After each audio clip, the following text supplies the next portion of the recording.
everybody. Sorry. I love Robo always yells something right before we go live. And always will break me. But hello, everybody. Welcome back to Ampistrano, to episode 15.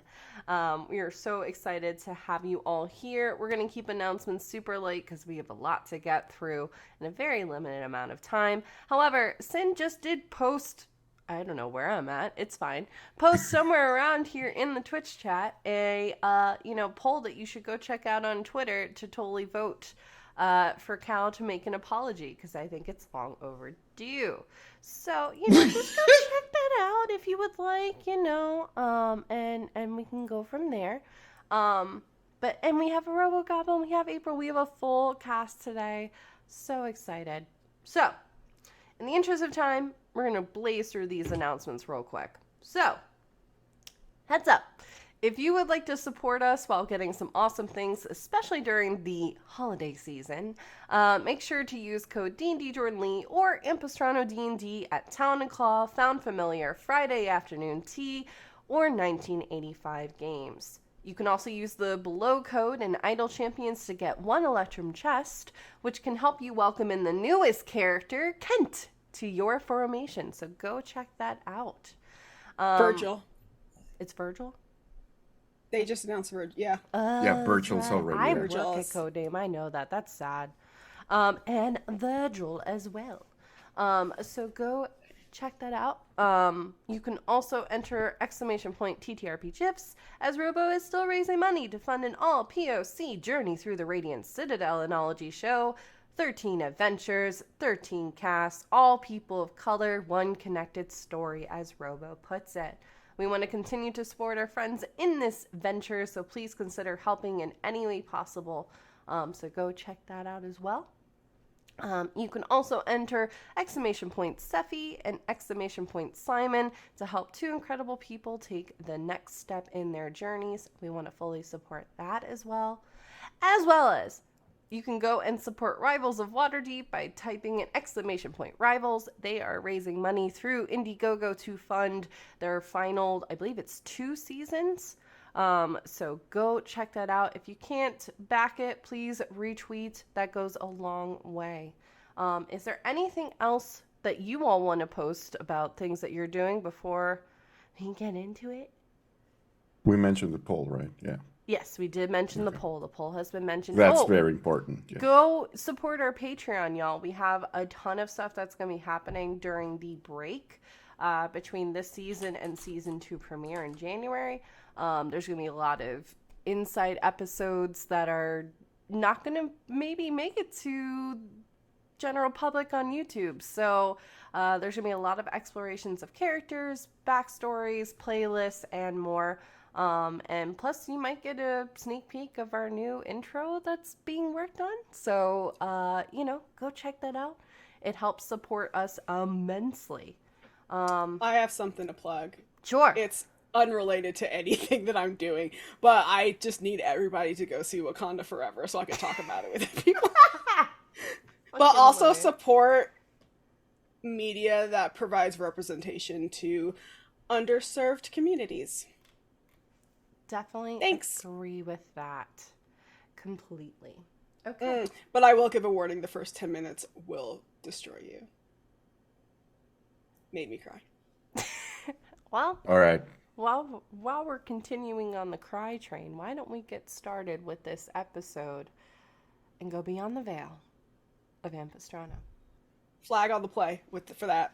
Flag on the play right there. Also, because something. Dear God, I'm trying to get this episode started, y'all. Anyways, I'm just gonna go. I'm not even gonna. Angry kitchen noises in the background. background. I know, we can hear the angry kitchen noise.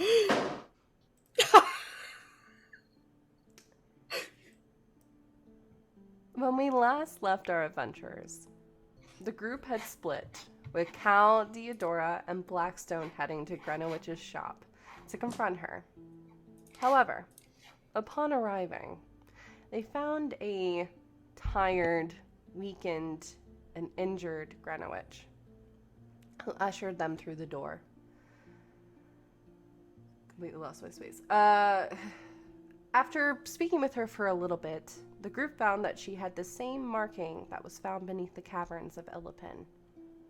Operating under the idea that she's been afflicted with a Gia spell, the group investigated the upstairs of the shop, piecing together ash and memory to get the full name of the organization behind all of this, the Ouroboros Society. Greenwich, unable to hold control any longer, transformed into a creature and attacked the party. It was a close call for several of the characters, specifically Cal, as Greenwich falls to the floor, unconscious. We're going to pan out of Greenwich's shop, flying over Illipin, back to the river's end, to the courtyard, where we see, in the mixture of rain that's steadily falling from the sky, Aurea, standing by a bird fountain for all intents and purposes, staring deep into the depths of the waters below. Aurea, you find yourself not staring into the fountain, but within a large ivory room. The ceiling above is about 20 feet, and in the center is a chandelier that extends downwards with ivy and opals lining the edges. The windows around are stained glass, telling various legends of the Vale and key moments in fairy history. But that's not what draws your eye. Standing before you is another fairy. She has sun-kissed skin, wearing a long mint green dress with an opal headpiece. She has long honey brown hair that is in half up, half down braided dew that trails well past her waist. She has bright jade green eyes, appearing to be in her late 20s. Right now, she's currently smiling at you with a slight eyebrow raised in amusement. You know who this is. This is Eladira Miele, the head weaver and keeper of the saplings. This is the person you've been filing your reports to, your supervisor for all intents and purposes. She just looks expectantly at you, not giving an air of mad in any way, shape, or form, slightly amused, if anything. Question, is my physical form there? Mm-hmm. You are physically in there, yes. I would immediately get to a knee and bow, as is expected. You don't need to do that, dear. Oh, hello. Hi. I forgot to do something, didn't I? Yes, it's been quite a couple of days since we last checked in, and, well, I saw something in the Vale, and I think it was you? Technically, yes, but it was for a very short time. I did not think it would... I did not think to report it. I should have. She's gonna, go to her bag and, start pulling out pieces, scraps of paper and, her notebook where she's been putting things and taking notes and drawing, little maps. So we're at Illipin. Yes, she's, trying to think. There's been a lot that's happened in the last couple days, actually. Why don't you take a seat real quick? And she raises her hand to the side, and it looks almost like dew / spider webbing, it's elegant. It's not prickly in any way, shape, or form. Forms into kind of these small chairs to the side. Sit. Could just take a moment. You don't have to... We're in here. We're in the Citadel. You don't need to be as formal with me, Aurea. And put out in there, yes, of course, because protocol. But in here, you're fine. It's just easy. It's easy if I just start out, I'm supposed to, just in case, because last time there were other people in the room. I didn't pay attention. Hello, how are you? It's been busy. There's been a lot moving around, lots of saplings to keep an eye on, including yourself. But no, I saw you in the Vale. We were moving some souls over, helping the lady in all her work. And saw a glimmer of you, but then didn't hear from you. Didn't see any sign that you had crossed over, but it was still a bit worrisome that we hadn't heard anything from you. So. Well, actually, there's something that you should know. And she grabs the right notebook and like flips it open, and there's like a really rough drawing of like the crystals and stuff. Mm-hmm. And like some of the stamps and stuff that we saw and things. Sure. So we did the pin, and there's this crystal. I touched it, and it took a lot out of me. It hurt the spirit more than anything, and I went unconscious for a while, and that's when I went to the Vale, and I saw the lady. But there are other people, and they're using them for some kind of some plan. And the professors involved and students. I probably should have written all of it down better. I've met some really good people. I told you about Theodora, but now there's Blackstone and Cal and Toby, and we're investigating the crystals and looking into things. Apparently one of their friends is involved, I think. But I think the crystals are very dangerous, and we should probably tell everyone else about them. Especially, it hurt. Are my wings completely fine now? Yeah, they're fine. She's gonna like swing a wing over as if it's still messed up, and it's fine now. But like describe the grain and everything. Mm-hmm. And she'll kind of get up, and in this space, you actually see there's like almost an extension of color of a vibrance coming from your wings. So it's almost like there's a solid kind of, for lack of a better word, extension of the wings itself, as color is just kind of radiating from it. But do you mind? And she'll... Oh, no. Okay. And she'll very carefully just kind of touch like the upper right point of your wing. Yes, I do see it's distended a little bit. You didn't go against any ice crabs, did you? No, that was the weird thing. I just touched a crystal, and it started draining my spirit, and it felt very weird. Not like an actual normal attack, but more like it was very draining. And then they had to carry me to a professor's office, and I slept it off for a little bit. I know it's troubling. But even a small amount was very dangerous. Oh, and there was something attached to a cart, and the cart became alive, and we had to fight a cart. That's how I met Blackstone, actually. But it's just whoever's using this is weaponizing it against others. Intriguing. And worrisome. This is what I propose we do, just because I don't want to cause a panic, and we still don't have a lot of information. Do you feel comfortable taking this task on? Otherwise, I can bring in a more superior person to do it, but you're right there, at least for the moment. I am there for a moment. We were talking about leaving, but I guess I should go find my friends before we leave anyway, and I know they're dealing with this right now, so it would just be logical for me to go talk to them about it. There were professors. I know we have some connections to the pin, but Jenowith and who's the other professor?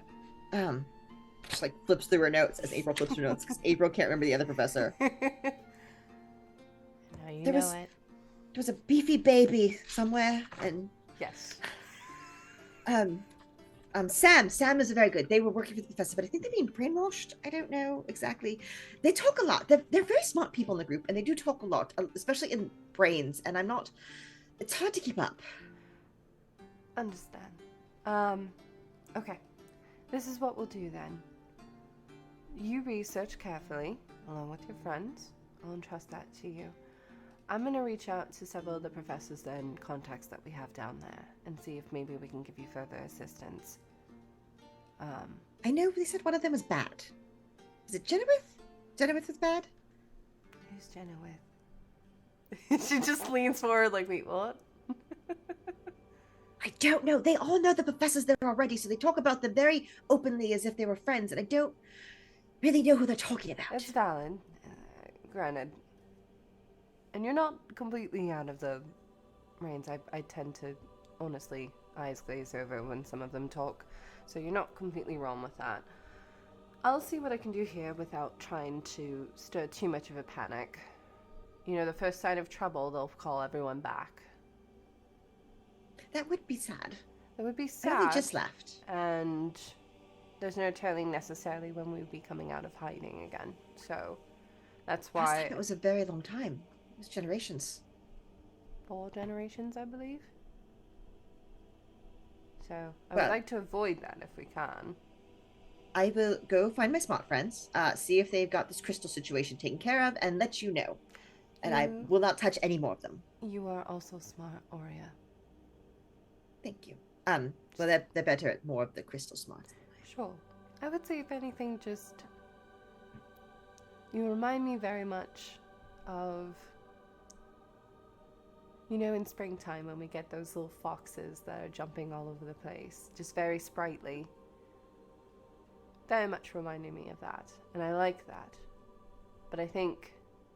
And I would hope maybe this could be a goal for next time we check in. And by check-in, hopefully you will be the one reaching out to me. And she kind of gives you a slightly stern look with that. She's just nodding like a child. Collect the information. But pause. Try to approach it a little bit more calmly. As more of the elder fairies would. Pause, be calm. Got it. There will be a day when others will be looking to you to be their foundation, moving them forward, wherever they're heading next. I have some time before that, right? I just left. You do. This is part of your training, but it's still important to keep in mind. Understood. And she kind of just gives you a gentle nod. Oh, and I got a cat. I will displace a kitten. You did? Yes, I think they're in the room still. I did not bring them with me. Yes, they're in the room still. But I'll bring them next time. That sounds wonderful. We can have some tea. Yes. All right. I will send you back. Be careful. Will do. Promise no more unscheduled visits to the Vale. Don't promise something that you don't. I will try for no more unscheduled visits to the Vale. There you go. I think that's much better. All right. I'll leave you to it. Good luck, Aurea. Thank you. Talk to you soon. And she nods her head and the room starts to light up. You find yourself standing back in the rain. But the rain's not falling on you. Above you there is a canopy of web that's been kind of making sure you stay dry, but as soon as the connection cuts, it disappears. And yes, there's just a little bit of water that just comes down onto you. As this is happening, Toby.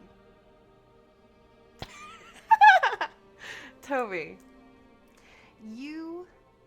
actually, here's a question for you. Since meeting this group and going on the adventure that you had, what would you have been doing in the days since you met with everyone? Oh, you are muted. Okay. So, probably he went back to his home and started helping more with the owlbears and every creature there. Probably took... You said... I remember last time that you said they're gonna send some students to help out too, like intern at this. Probably just going around with all the interns and showing how we do the stuff and how we make the animals feel better, and also talk to them and feed them and everything like that. Sounds good. We'll say, for the sake of brevity, your mother asked you if you would have a moment to maybe go into town and get some supplies for... What would you be having for dinner? Probably a big old vegetable pie. Ooh, okay. So wanting to get some more ingredients for that vegetable pie, and of course dessert. So you find yourselves, you know that the best places for those ingredients is right near where the River's End is at. And as you're kind of walking up the street, rain falling, you hear a slight yelp and a large explosion of water. Looking over at the courtyard, you see your now very drenched friend Aurea that you met a couple days ago. Aurea? Oh, hi. How are you? And she's like shaking water. Oh, let me help you. Are you okay? Oh, yes. She points up, realizes there's nothing there anymore. Yes, I just been standing outside too long in the rain. Oh, I almost picked up your accent, sorry. Let me help you with that. And I put out one of my, I just take out a tiny leaf and I use Druidcraft on it so it becomes bigger and bigger. So it actually has we have like a umbrella over us. Oh, that's perfect. I'll hold it over us both since I'm much taller. This was perfect. I was thinking of the same thing, but yours is much more stable than mine would have been. I was going to use a twig. That probably would not have worked as well. A twig? That's actually interesting. I was trying to figure out in my head how it would bloom, but it wouldn't have been. But this is actually very smart. What are you here for? I'm actually here for looking for supplies for we got a dinner, and we're actually looking for supplies. But I guess I can help you up with that. Are you here alone?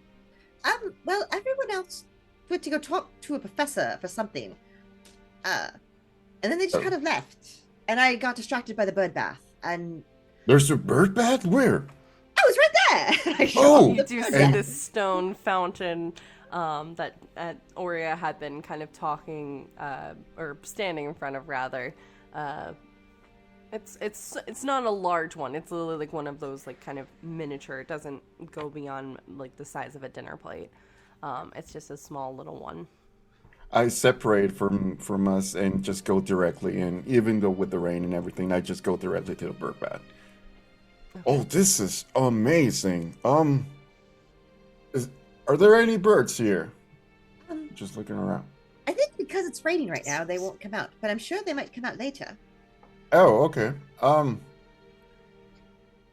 Well, I'll just put this right here, and I take another leaf and make a tiny umbrella over the bird bath, so we have another friend here.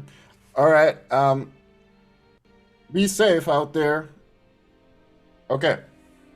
And I just go back to Aurea. Are you meeting your friends over, or what are you doing? Catch up with them. They went to go see Professor Goodowich, I believe. Oh, do you mind if I accompany you? Oh no, that'd be quite lovely. It was quite fun last time we spent time. All right. Okay. Could you tell me more about owlbears? They're very interesting. Oh, let me tell you about owlbears. And I just start going on a rant. And we're walking and talking, just having a lovely chat. It's Toby, a great moment. and Aurea, as you all are both are talking about owlbears, roll me a perception check, please. Perception. Animate it now. Oh, you know what? Okay. 16. Okay. I rolled a nat 1. Aurea, you are enamored, learning so much about owlbears. So cool, yeah. So cool. Learning so much about their life, what they like to eat, what they don't like to eat, their sleeping habits, all of that. Toby, you are kind of walking along, the rain still falling. Every now and then going from just a heavy downpour to something lighter. And I'd like to imagine that you're kind of looking around as this is happening too. You see about 15 feet in the air Purple. Purple? Mm-hmm. Purple light. For a moment, it looks like it's a firefly, but it's burning brighter. There's another one that's further down, leading along the path that you're on, heading back towards this Lyros in general. But looking at it further, there's something about it that it just gives you a moment of just foreboding. Okay. Do I know exactly what these things are? Why don't you roll an Arcana check? No, where's Arcana? 10. 10? You're not exactly sure. It's not a magical spell that you are familiar with, as well as the shape of it. It looks like it's maybe a stone. It's hard to tell, but it's growing larger and brighter. Okay. So I'll just, I'm right next to Orion. And so, so that's why owlbears don't actually hibernate. It's more like a hibernate. It's more of a thing like that. Interesting. I never knew Oh. that. Oh, hang on. Do you see those purplettes right over there? That's probably not normal. I don't feel good about them. Do you? I just feel like we need to, hurry there. Yes. And the lights are in the sky, right? Yep, they're not super high above. They're kind of just Toby, pulsing brightly and then fading slightly. Okay. Would you like to get a closer look? I would. Yeah. Do I have your permission? And she goes to reach down to like pick you up. To what? Take you up. Oh, like fly? Yes. We can get a closer look and get off the streets and see Father. Oh yeah. I would love to fly. I've never flown before. Don't panic. And she grabs a hold of it and we just fly up. I have a 40-foot walking speed, so 40-foot fly speed. You get up there, no problem. Are you going right up close to this thing, or are you giving some distance? I'm keeping some distance, but I want to get us higher. I wanted to get us off the direct street, so we're not like in a crowded street, so we're a little bit farther up, and hopefully when we get word, we could just dart to where we need to go. Okay. You just see this delight on Toby's face, like, wait, yeah, wow. Love it. You fly up, and the shape becomes clearer, going from kind of more of an orb to, as you're kind of getting more of a peripheral side of it, you see it's kind of a V-shaped rock, jagged on the top, and it's pointing downwards. It's about this size. It's not massive, but you do get the sense from this that there is a magical element to it.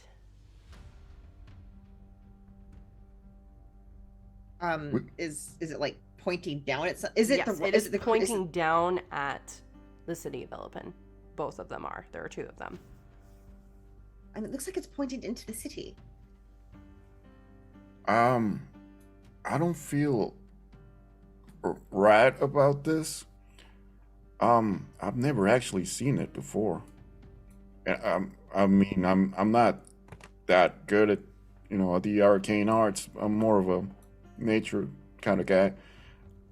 But can I actually inspect it, Jordan? Sure. How would you inspect this? I'll just go around it and try to feel that if any nature is it corrupted nature magic. Does it look like the crystal that I know not to touch? No. Okay, just making sure, because I would know that one. The crystal you know not to touch is more of a clear, and every now and then will light up with like a teal kind of color. This is a dark purple. Okay. Deep dark purple. And I'm helping. Yes, you are assisting, so you can roll with advantage, Robo Goblin. I'm gonna use nature, or would Whichever you is say? higher. I will allow you to do both because I feel like you made a steady argument for the nature. And with your background, it would make sense. So I will let you choose either nature or regular investigation. Investigation. Yeah, it's 2 plus 2. So I'm just gonna use nature. With advantage or You will just... have advantage because Aurea is helping maneuvering you into a proper spot. Are you actually touching this thing or are you still... That's very bad. That's very bad. I rolled a natural 1 and a 7. Okay. Okay. All right. Yeah, so I'm just touching this crystal and trying to see if I can feel nature energy coming from it and if I can manipulate that into doing some... Sure. I'm just touching the crystal and I take out a tiny leaf Sure. and to see if I can channel that into the leaf. Got it. Okay. I don't know. I think it's because I've seen too much Pokemon. I think like a Pokedex pops up from the leaf. Okay. You're perplexed by this because the foundation of this object is nature-based. This is an amethyst stone. But it has a magical component to it. And as you're kind of holding it or touching it, you see every now and then there's a small static of electricity that kind of branches off of it.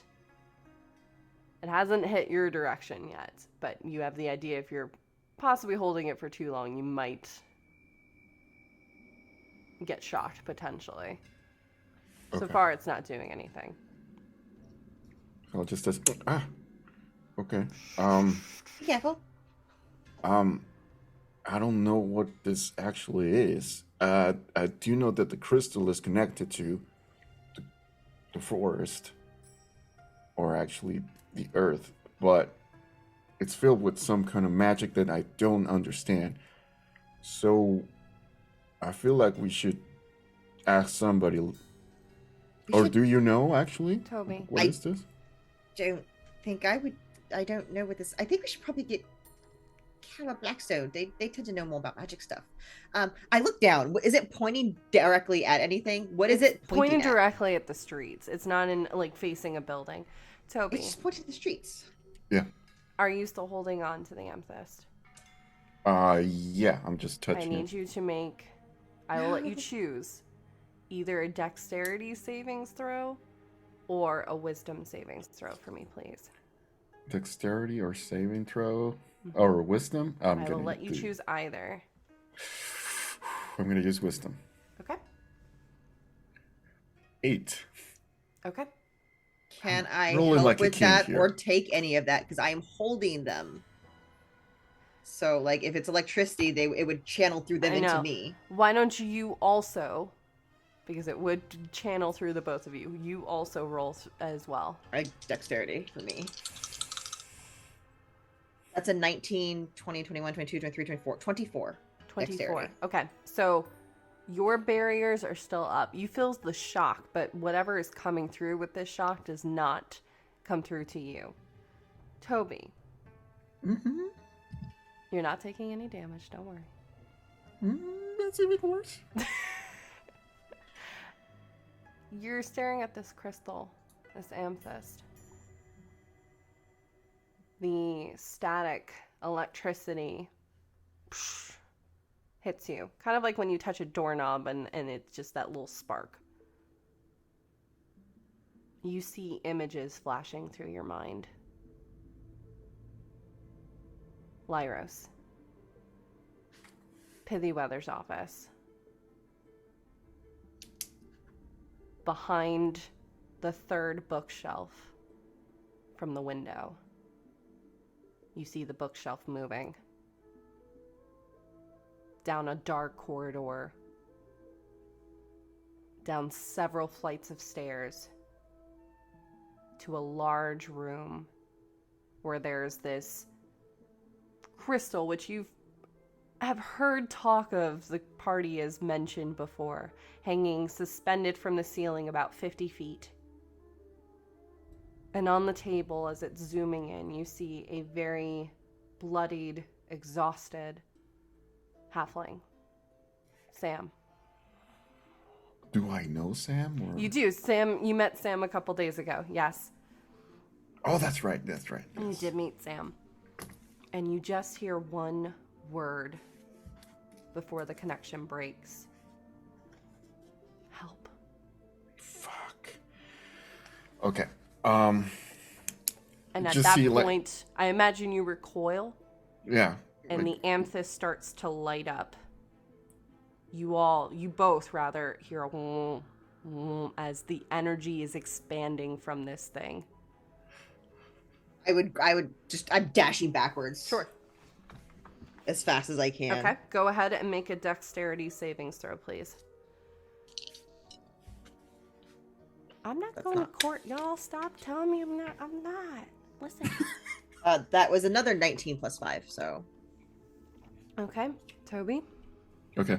Well, I'm holding Toby, so would I just be able to take Toby with me? Because we're flying.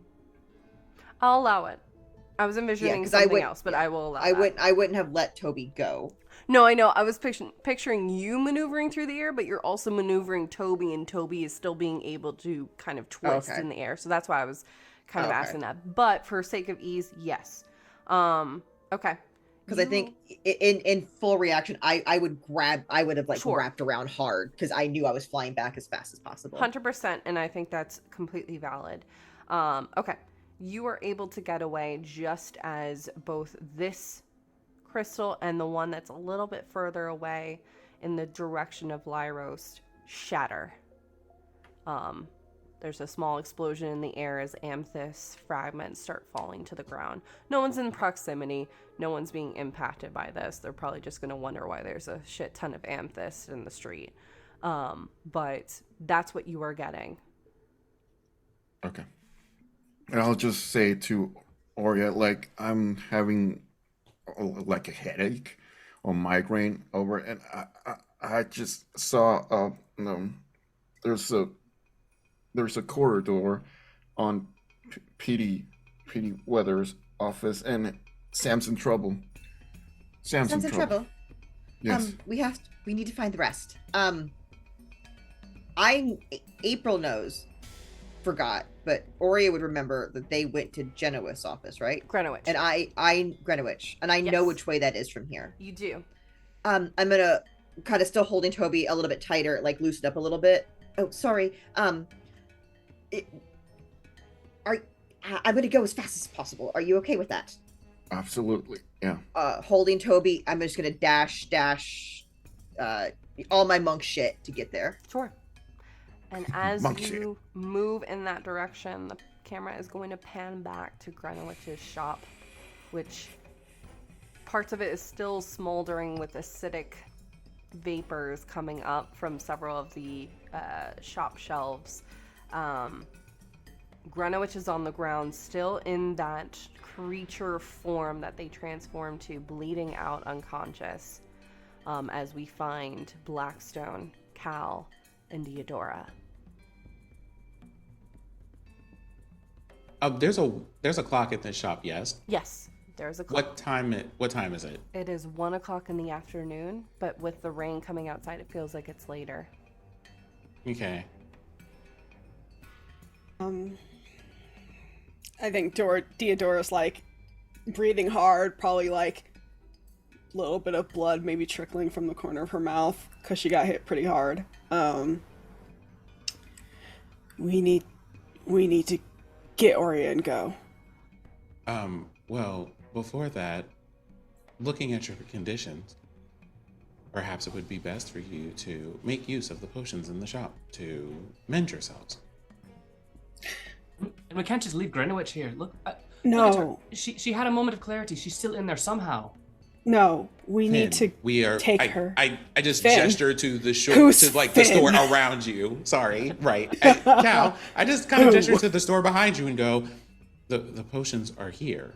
Have some of them to mend yourselves.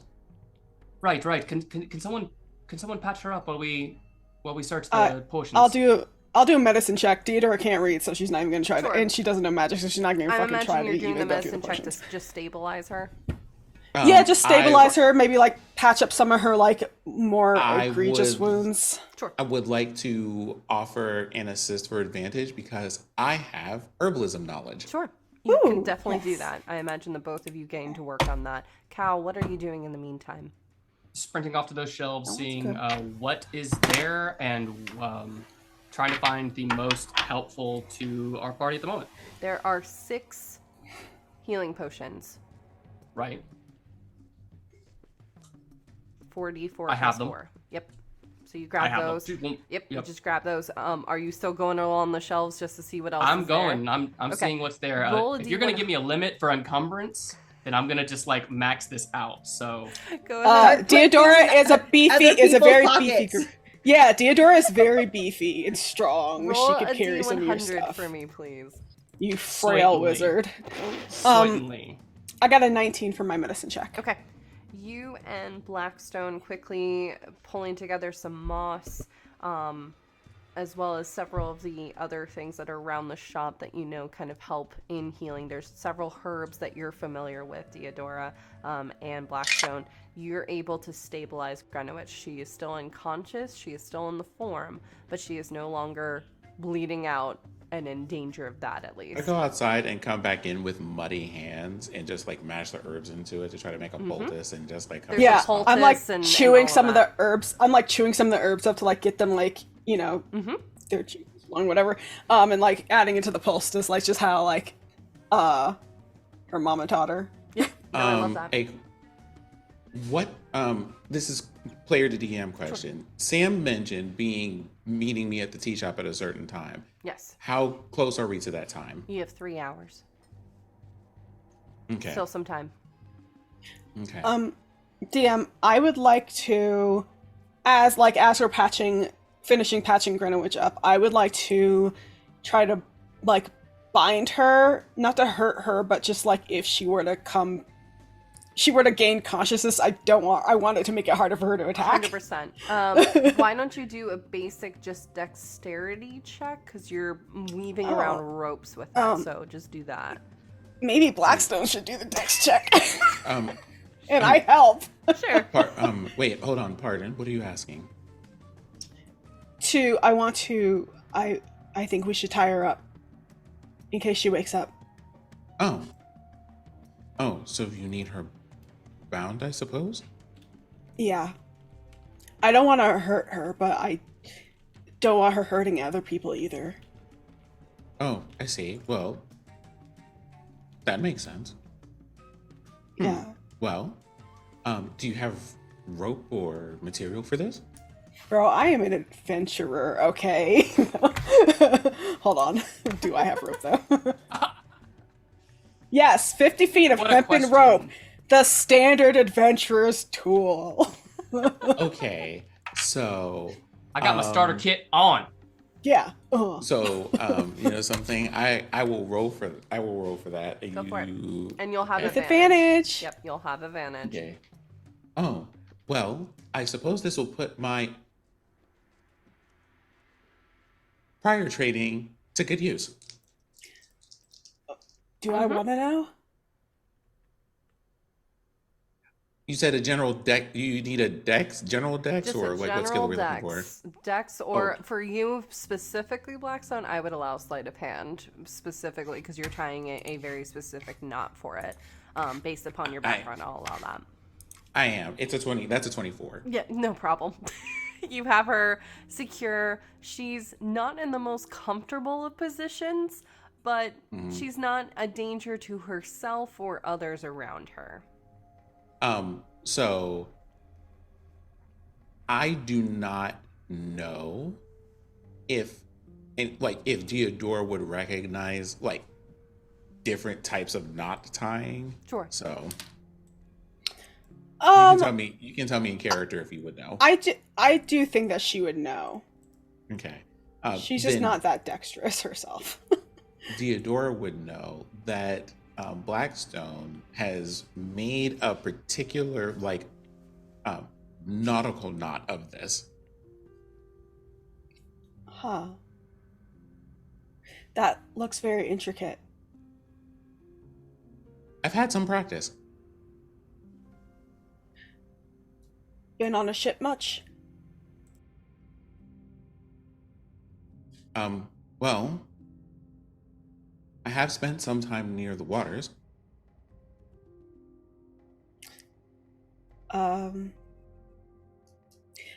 You have lived a very interesting life, it seems. It would probably be far more interesting and possibly useful if I could remember more of it. But one day. Yeah. I think when we're all done here, let's talk about it. I think we should help you. I mean, we're already going to help you, but you know. Well, I suppose with that in order, two things immediately come to mind. One, we will need to find a way to transport Greenwich to Astera as quickly as possible, and probably without notice. I do have some training that might assist with one of those things. The other being, if there are items of use in this shop, we should probably use them. I imagine that Greenwich may take some umbrance with that, but probably not so much, considering that it would save her life for us to do so. Yeah, I think that if she has a problem with it, she should maybe do like some kind of inventory about her priorities. Right. Well, let's find something to transport her in and place her in there. Right. I think Theodora will like maybe go out, like leave the shop and maybe go like out around back. There was like another like kind of home or something attached. Yes, it to was it? upstairs. So Oh, basically, okay. her shop and office were in the lower level, and then her living quarters were upstairs. Yes. Right. I think Theodora will step out into the rain and maybe go like back around to the back of the shop Sure. to see if there's a cart or anything that she can find that would be big enough for Greenwich. There is a small stables. You see that there is a gray mare kind of padding at the mud as you're approaching. There's a small trolley. It's not like a massive cart, but there's a trolley that will hook up with the mare to kind of, when Greenwich wants to be mobile, moving through the city or going out, like, for instance, going by Toby's residence to perhaps pick up different components. Is it big enough for her? She rides in it, so yes. Oh, she rides in it. Okay, yeah. All right, so yeah, I'll like hitch the horse up to the cart, or the trolley rather, and pull it around to the front. Or is there a back door? There's a back door. Yeah, you don't have Okay, to go I'll around pull that. it. Yeah, I'll like bring it to the back door and then go back inside that way, if I can.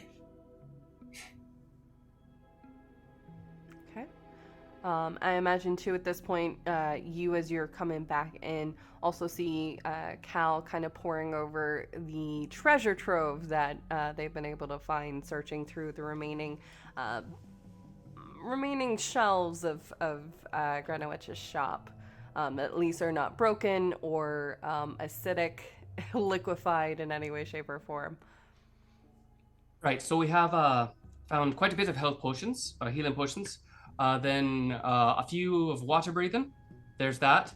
I got a couple of med kits, so, you know, quick hand would make good work with that. Then a potion of haste, so the fighter among our ranks might like that. I'd just take the bottle out of like Cal's hand if he's holding it and just pass this to Theodora. I'll pocket it. I'm not gonna take it right now. But I will. To explain that particular potion, yes, it adds. I suppose the best way to say it is a little bit of pep in your step. There you in are. terms of movement. Oh, you know, there are like leaves and stuff in the forest that also do that. Get a lot of Nice. work done. Very, very Before similar you in nature crash. to this. Yeah. Except this doesn't quite have the crash afterward. Oh, it does a bit. Except that 100% does. It does a bit have a crash. Speaking from experience, exam crunching, you might want to potion of haste then too. I don't. Is coffee a haste potion? That needs to be merch. Oh, see, you say coffee. I was talking about something else. You can put a shot of haste potion in your. You put a shot of haste potion in your coffee, several even. But then okay. Also, there's a diamond here. So important component. I'll just hold on to it. A pearl of power that would definitely come in handy later. And then there's finally it's labeled crystal of suspension, but I'm not quite sure what that does then. Well, this is a potion? It's like a crystal? Okay. It's a crystal. It was Oh. labeled a crystal of suspension. And I'm not sure what exactly we're suspending with it. However, could identify it later. Seems to be we don't have all the time in the world to do that now. Yeah, Well- and it seems to me that maybe you shouldn't be touching any crystals with your bare hands at this point. Oh! if he nearly drops the crystal, I'm going to actually try to catch Okay, it. please catch it. Yeah. Oh my god. Can I roll a sleight of hand for that? I will say actually dexterity save because you're trying to grab it real quick. Please Okay. catch it. I don't need Cal's twit longer to get longer. That is a God. 22 on that Oh, dex thank save. God. Okay, yes, you grab Good. it before it hits the ground. When you make those roleplay moments on impulse and then realize, oh, there's consequences. I have to Cat, tell you, as a moment to just interject hold as a on. DM, I was truly terrified in that moment of what was happening. Cowdrix. And that's the first Yeah. time you hear me say like your whole first name like that in a very long time. Theodora How- does that. Theodora does that thing that siblings do when they hear their like brother's full name. It's like, Cowdrix, you Yeah, do understand that dropping crystals in an arcane shop is dangerous, yes? Oh yeah. Sorry. Apologies. Nerves are quite rattled today. So, We Right, are but going to that's, need the steadiest mind that you have for the rest of the day. I'm going to just put this in this satchel over here and I'm just going to put the crystal away God, because I'm like, The moment of That's a good panic idea. that I That's just a good idea. had. So, Oh. but that seems all that salvageable from the shop here. Do you seem to have Greenwich well in hand, and do we have a way to get her out? yes, there is a cart in the back. At this point, you all hear a slight commotion outside. Gloria and Toby be arriving at this point. Cal, I'm going to say, Cal, please go upstairs and retrieve the book that we found earlier with a lesser I've already got it restoration on me. spell in it. I That carried it will be downstairs important with me. that will be important for later, and it might be prudent when you have a moment to make a copy of it. I mean, Of course, shit, absolutely. might as well just go back and get some more books too. Listen, because the Good. encumbrance wouldn't be potions; it would be books. Could Cal make a quick dash upstairs to check for books that might have helpful spells or any scrolls that are up there that he could just You like kind of Shazam out perused it earlier when you were walking Yeah. around, but I'll allow you to check again if you wanted. Sure, what roll do you want on that one? Let's just do a basic investigation. Copy that. As Aurea and Toby, you've now arrived at the front entrance of Greenwich's shop, which is this tree. It looks very out of place in Illipin. It's this large tree, and the shop itself was within the tree. There's a window to the side that Greenwich occasionally slides up to work with people that just don't want to come into the shop. The windows, the doors, everything is shut, which is not uncommon for a rainy day. But that's what you are kind of coming in on as you're kind of hearing some rummaging on the other side of the door. I immediately, we land in front of the door and I go straight in. Yeah. I think all I hear is the door open, and I just go for my sword. because there's foul shit afoot, and I don't know what kind of people would be, you know. So I take a moment to scan. Do I know? I'm guessing I notice that it's Oria. I think you would hear, what the hell is that? Greetings, Oria. And she's like pointing to the thing on the floor tied up. Yes, We to give will- Oria and Toby the image, you see a figure wearing, rags at this point. The clothes have largely been ripped. They're kind of just laid down, but you see that there's this large horn protruding out of the side of their head, slightly broken. Their nails are long. You can see that this shop, which is normally pristine, there's a large section of it that has acidic vapors. You can see that there was definitely a battle that happened in here at some point. I will turn it back over to Blackstone. And you would see from the party members, Cal looks a bit worse for wear, as does Theodora. Blackstone, not so much at this particular moment. That being said, Oria. Blackstone, what happened? Well, we came to speak with Greenwich, and it turns out things are very complex. We are preparing to go to Astera at once. Okay, but what is that? That's At Greenwich. this moment, that's Greenwich. Like it's one of those things, like we both say that at about the same time. Yeah. She's under some sort of curse. We want to take her to Astera. She's not... Whatever's going on, she's part of it, but not directly. She's being forced to keep secrets. I think there's more going on. Toby, do you want to tell them about your vision? Oh, Toby just runs over because you're super fast and tall, and I'm like so little. So hello there. I found Good Toby. to see you again. This is a surprisingly calm greeting, considering that it seems that you have some potentially unfortunate information to give us. Yeah. No time to pleasantries now. Sam's in trouble. And What do you mean? Pithyweather's Hey, what do secret you- basement. It's I just know we need to go to Pithyweather's office, and there's a corridor. There's a hidden corridor, and it's a crystal. And I saw Sam calling for help. Are you willing to show me? Yeah. Um, This is not Pithyweather's just- office, right? I just kind of, Yes, it isn't. no, This we're- is Greenwich. Yeah, that's Greenwich. No, we're in Greenwich's office here. I offered Toby a hand, Mhm. and this is the thing. I'm going to ask you, the player. This thing I'm about to do normally has a saving throw. Would you like to fail the saving throw? Failing the saving throw allows me to read your mind.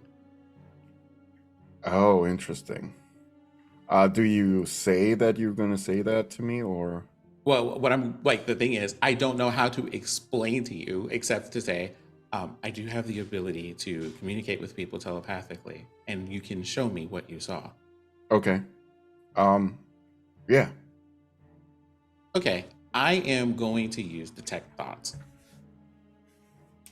Okay. Um, And I'm going to fail that. So what you would see is the room around you disappears, and me and you are the only person standing in front of what looks like a large rectangle that has a low light to it, and I just kind of gesture at the screen. Show me what you saw.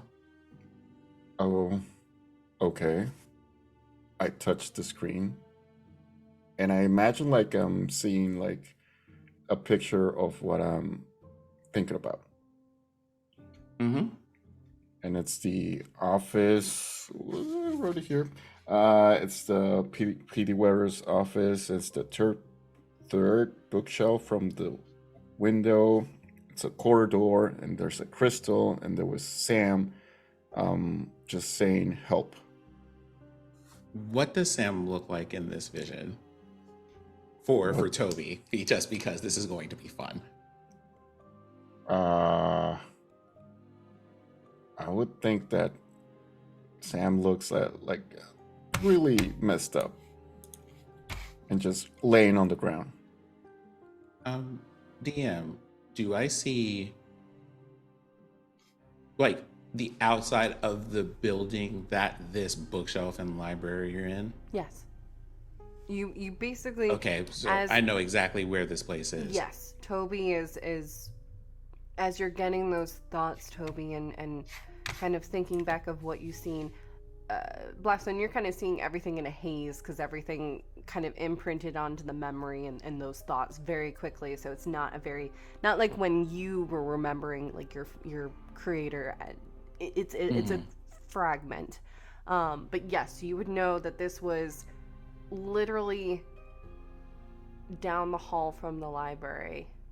Instead of turning left towards it, turning right, and continuing down that hallway. And Pithyweather's office, or the start of it. Pithyweather is typically in a tower at Lyros, has that whole section, which is not unheard of as one of the heads of a college of magic. Mages in their towers. You would know that was the area the vision is showing you. And just how close you were, truthfully. Okay. And then the whole moment ends, like you see like a curtain close in front of the screen, and the moment ends and we're back at the shop. Oh. What a rush. Well, this is worse news than I thought it was. And I explained to everyone, like this is basically to everyone who can listen, and I imagine Cal has come back from upstairs by now. He's about to be down those stairs. He's about to come down the stairs, but Sam is in what appears to be secret section of the Lyros library. The crystal that we originally found has also been relocated to this place. And Sam is not well. that's when Cal comes down the stairs. And well, Greenwich certainly has a lot of spell books and things upstairs, but when it comes to ciphers and codes, she's about as secretive as can be. It took me a lot longer to decipher any of those spells. I suppose the most urgent thing at the moment is we've got to get Greenwich over to Astera, do we not? Well, we have an additional urgency now. Yeah. What's that? Sam's in trouble. Oh, Greenwich is fine. We'll just leave her. Let's go. No. Oh, Greenwich is stable. She'll be safe here. No one even knows she's sleeping. Found. Deodora just gives Cal a look that's like, absolutely fucking not. Right. Okay. Relocate Greenwich, then Sam. Yeah. Greenwich is tied to whatever is happening with Sam. I believe us being able to succeed at rescuing him means helping her too. I don't mean to be rude, but she looks at Cal because you've come down the stairs. Are you all in a state to be rescuing or taking anyone anywhere? Oh, I can help with that. Just need 1 minute. 1 minute. And I just clap my hands together, and there's a tiny pile of leaves on my feet, and I just press my hands over it, and you see like a wooden statue of an owlbear that is emanating like good energy around here. Good vibes only. And I use my healing spirit. Love a healing spirit. Is that 2d6? It's 1d6, but it's up to 1 minute, and I can cast it 3 times, so it's 3d6. Oh, okay. So it has 3 charges basically. So okay. Yeah. 3. So do we each roll 3d6 on this? No, it's 1d6. Just 1d6, each of us. The way healing spirit works is that there's a certain amount of uses you can have for it. So in this case, there's 3 uses, and each use is 1d6. Yes. Yeah. The spirit can heal a number of times equal to 1 plus your spellcasting ability modifier. So it's 1 plus 3, so 4 times. 4 times. Okay. Got it. So I'll take 2 of those if that's okay, and you can take the other 2. Or where are you? It's 46 for everybody. health-wise? Oh, it's Oh, it's 46? 46 for. For Okay, everybody. it's three. It's, Yeah, each time you use it, everybody gets that 1d6. it's whoever's in the aura, right? Yes. Yeah. So we all get Okay. to roll 46. Mm-hmm.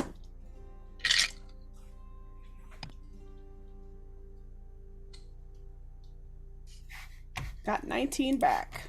Nice. Rolled like some trash and got 10 back though. Is there any... So we need to take Greenwich where? To Astera? Correct. Yes. And that's in the opposite direction of Pennyweather's office. What This if is this is in the shape of a triangle. Is there any way we can maybe call for someone to come get Greenwich from Astera and then we all go to Pennyweather together? you see Cal leaning on the owlbear statue, kind of like, you know, a dude who's just got out of the heat leaning against his fridge kind of deal. Oh! Oh, he I really understand. he really Sorry. needed that healing, and so it's like putting his like too hot skin against a cold metal something right now. He's just like, okay, all right, yeah, that feels nice.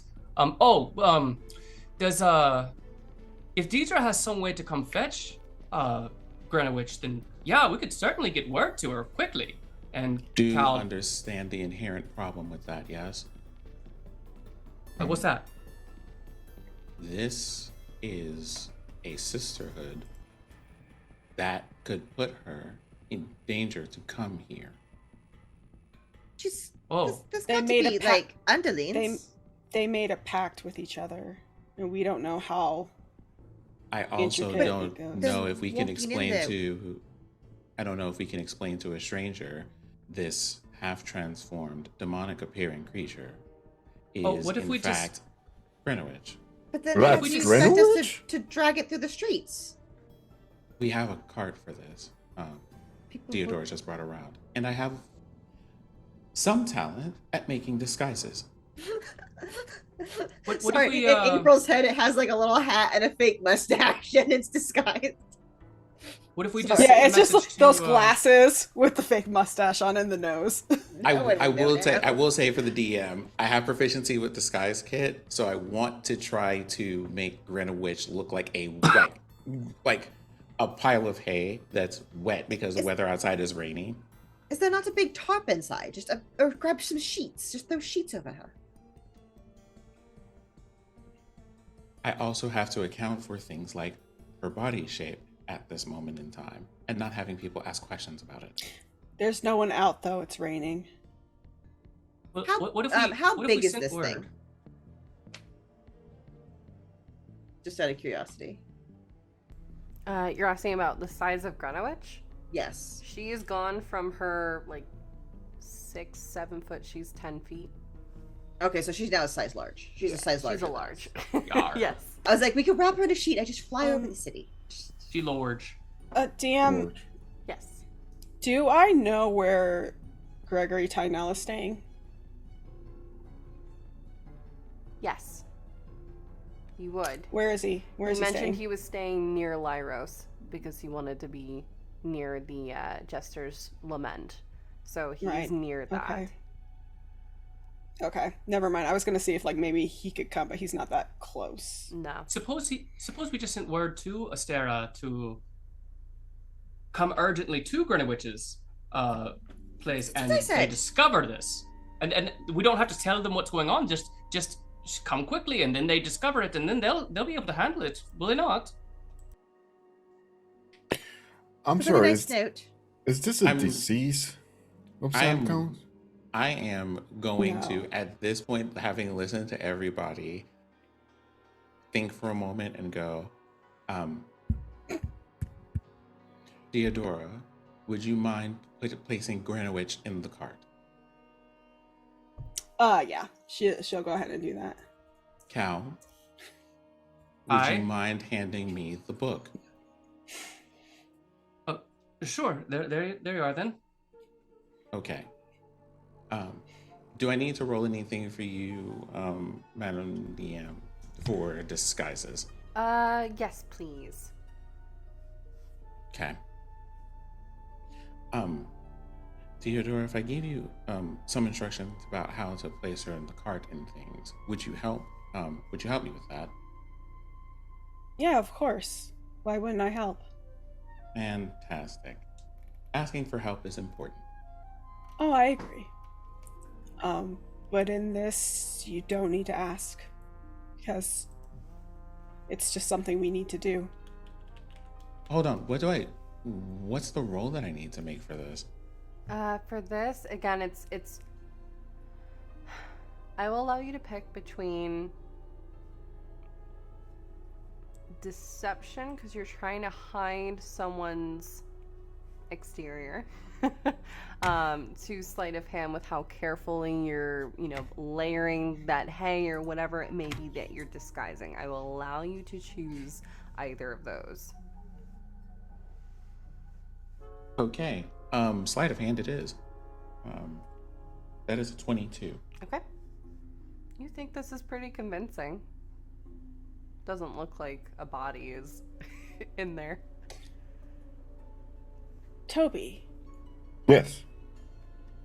You have an affinity for animals, right? I do. Could we maybe get this horse, just take her to Estera without us? That won't be necessary. I'm going to take the horse and go to Estera, and if anyone else, when anyone else wishes to accompany me there, then you may. However, getting Greenwich to Estera is only part of the issue. The other part is there are histories and magic and curses involved that are far bigger than we are, and going into that library unprepared when we have already had a taste of a dragon made out of metal at said library is probably a very unfortunate choice on our part, to say the minimum of things. Yeah, you're right. Tactically, it wouldn't be a good move. Did you say that casually? A dragon made out of metal. Oh, you were there for the end of it. Yeah, An I can get image Virginia appears- books right.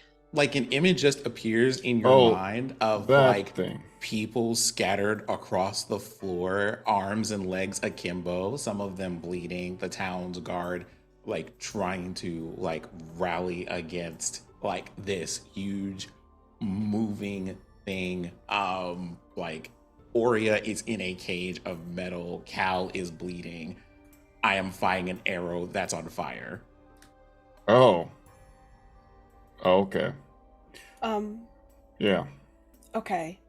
I agree. I think we should all go to Estera to get more information. Yeah, Right, no one should be right. going by themselves right now, anyway. I need someone to write a note for me. Of course. And Cal like flicks his wrist. He's got his glass pen in his hand. Okay. And I want to pen a note to Tynell. Okay. That says basically, trouble.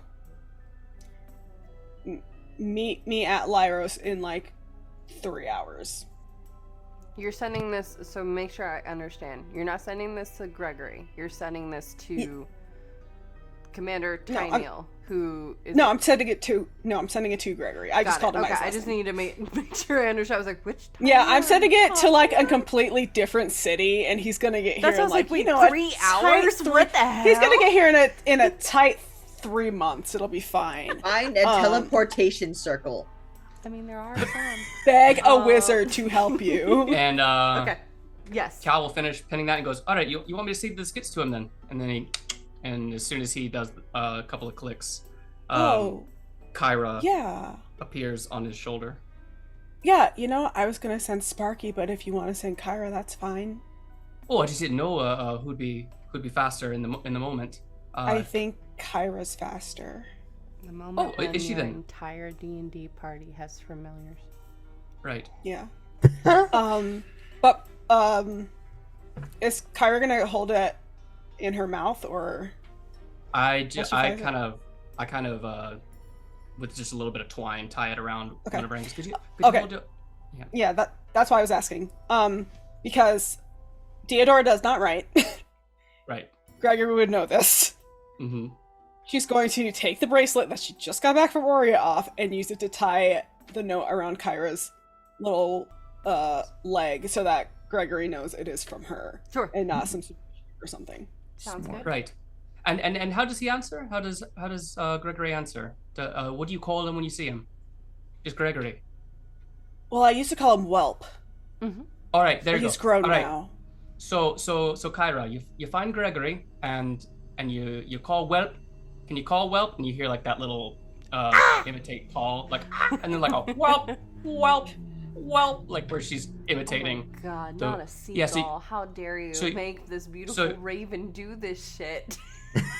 She just imitates calls, you know. She imitates voices, and so you can. Oh, she can imitate Deodora's voice. Right. Oh no, here's the call you need, and like he points at Deodora. Yeah, and I Whelp. And then you hear like then, in that same tone of voice, you hear Kyra go, Whelp. And just right, for like chats edification, it's WHELP and not Whelp as we say in internet lingo. Yeah. Right. So would you find Gregory, get his attention, and deliver this to him for me, girl? Oh. Well. And if he's drunk, make him sober up. Okay, why don't you roll a animal handling check, Cal, please. Right. Because this is the first time you're having Kyra do, and to give Robo-Goblin context, Toby would see this miniaturized raven appear in the room, and the tip of the wings in the lighting, as it shifts, it looks like a mini rainbow is kind of just coalescing across the wings, just kind of sitting perched as Cal is tying this note with the bracelet to Kyra's leg. Can I help Cal with the animal handling check since we are Yes. kind of working in tandem with her? Okay. Yes, I will allow that. I like your pretty out, Raven. I like your pretty bird. Isn't she just a beauty? She lost her home. You see, we found her at the festival. A group that rehomes displaced creatures like herself, and my animal handling, by the way, was 12. Okay. She bites you. Ow! You're carrying on about this, and she's just like, hurry up, like with whatever it is you're doing. Reminding me more of my everyday.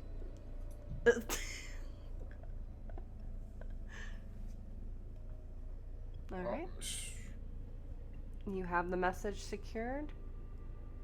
I imagine you take her to the window that Greenwich uses to work with people that don't want to come into the shop, and just send her on her way.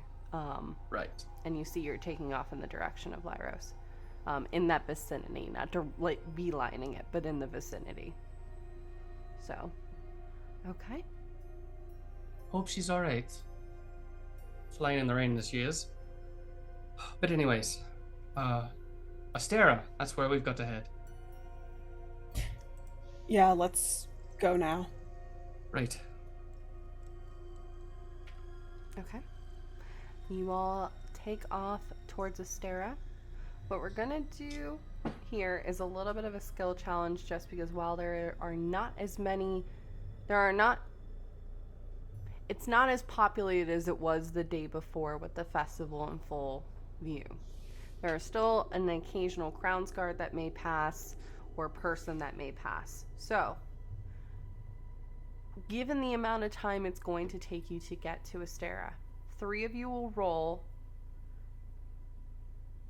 I'll allow performance depending upon how you are kind of just being nonchalant about this, to deception depending on how you want to flavor this. But this is going to basically be your skill challenge to make sure no one notices the oddity that is kind of happening with you all using Greenwich's cart and her mare, but Greenwich is not actually here, and she's very known in this town. So that's the only reason I'm requiring this, so don't take me to court, please. So if this roll is only for 3 of us, I think we all know Cal brings nothing to this task. Can I throw in here that I do have a background feature that lets me know alternate routes through the city that people might not be on. I say that to say not to avoid the check, but does that help us in this case?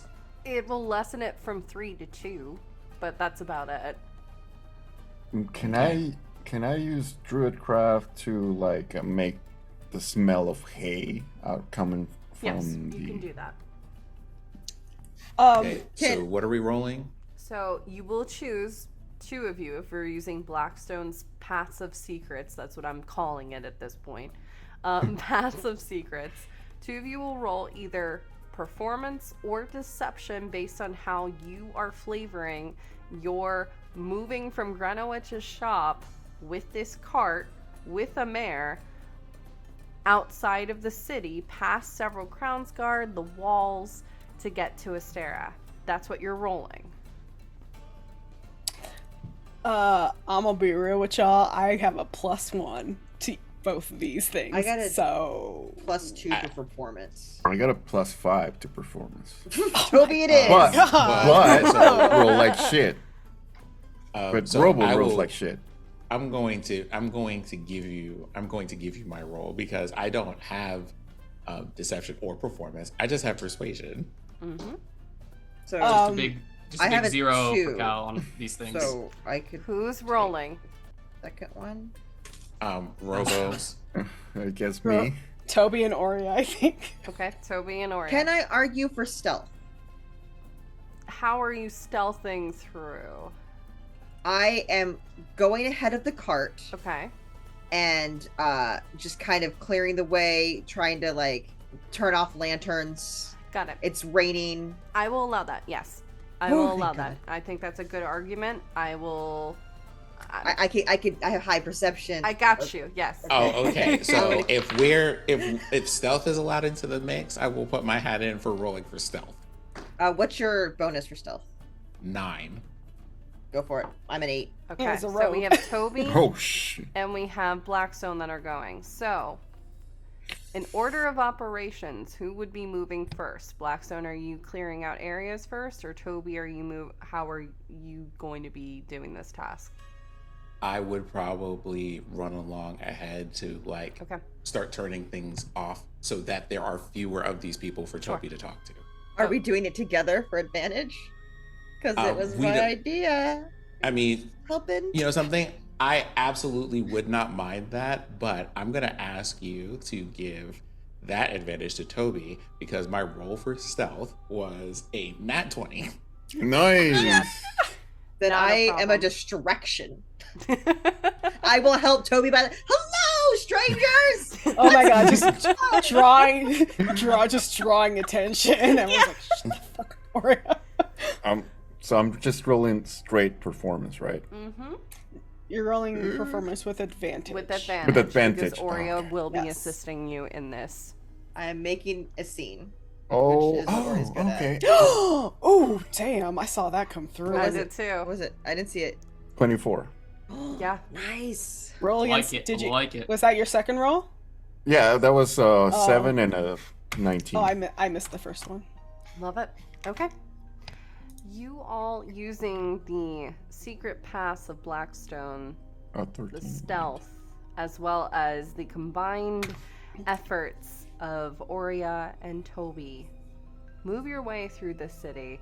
Not encountering a lot of people, thankfully. You do get a couple of stares of just slight confusion to see, someone else driving Greenwich's cart and her horse, but the horse is calm. There's nothing. Afternoon. Yep. Just kind of gives you a look, but just kind of quickly kind of moves along. A couple of the Crown's Guard do give you a look as you pass the gates heading outside of Illipin, and you do see Astera not too far down the road. And as you approach, I think that's the perfect time for our break. I fucking knew it. Oh. I goddamn knew it. Yup. So, we're going to take a 10-minute break. Also, we're gonna be opening up a giveaway because we hit 1K. So, thank you all so much. We have a gift card for Zerjester's Threadless Warehouse that our amazing moderator Fluffy Snowfall is taking care of. So go ahead and enter. I believe the keyword will be #endings, even though this isn't ending for good. We'll see. So we will be back in about the look I just got from Fair. We will be back in about 10 minutes. It's 4:32. We'll be back here at 4:42. Stay tuned, y'all. Where's my mouse? There it is. Okay, bye.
Easy to. I'm bored. We can go scream at the cat for another hour. Nah, I'm tired of screaming at the cat.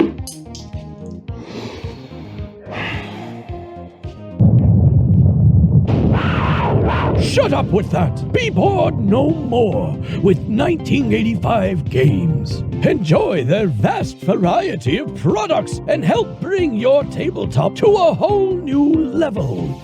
With easy-to-use dungeon sticky notes.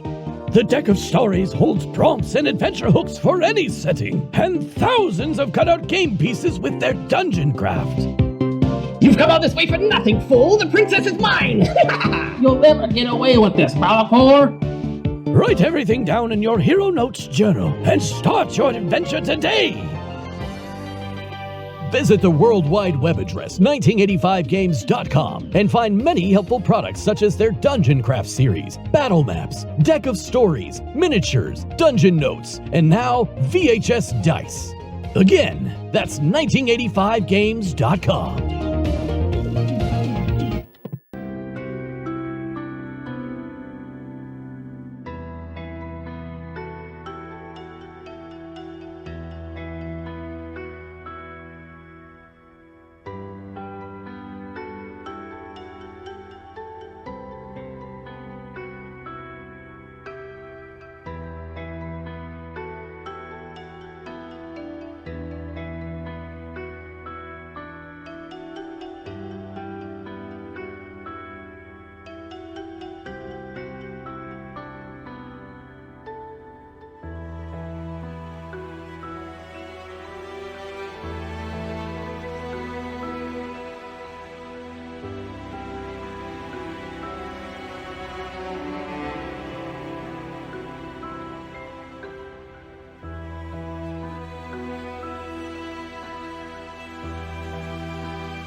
Every time, Robo.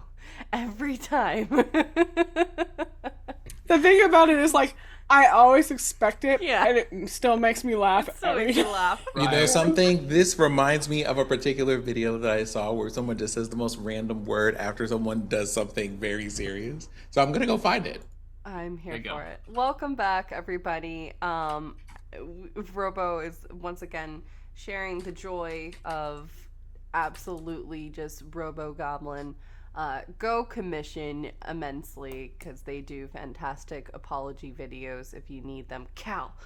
Anyways, so and congratulations, Doug C Plays D&D. You have won the gift card to Zerjester's Warehouse. I will be sending that information to you after the game. So make sure that you send your information to Fluffy. Fluffy, thank you so much for running the giveaway and keeping us safe. Thank you to all the mods. So, Love you, Fluffy. we love and appreciate you. So to get everyone back up to speed, our group has come together after a little bit of finagling. Toby and Oria were able to kind of cipher from an amethyst stone that had been suspended in the sky, a message of help, a call for help from Sam, the halfling friend of the party that is currently being held at Lyros under questionable means. The rest of the group were able to get a cart for Greenwich and disguise her, making her look like hay and other fine things, getting her out of the city through stealth and performance, past several guards, and have now made their way towards Astera. And that is where we're picking up as you all are now kind of crossing the dirt road, which is still really muddied, just outside of the barriers of Astera. You can still see that there are several guards still stationed within that area, Blackstone, that do kind of, even on their posts up on the wall of this fort or fortress for all intents and purposes at this point, since everything is at the ready for a battle if it needs to be, do go into attention as soon as they see you approaching Blackstone.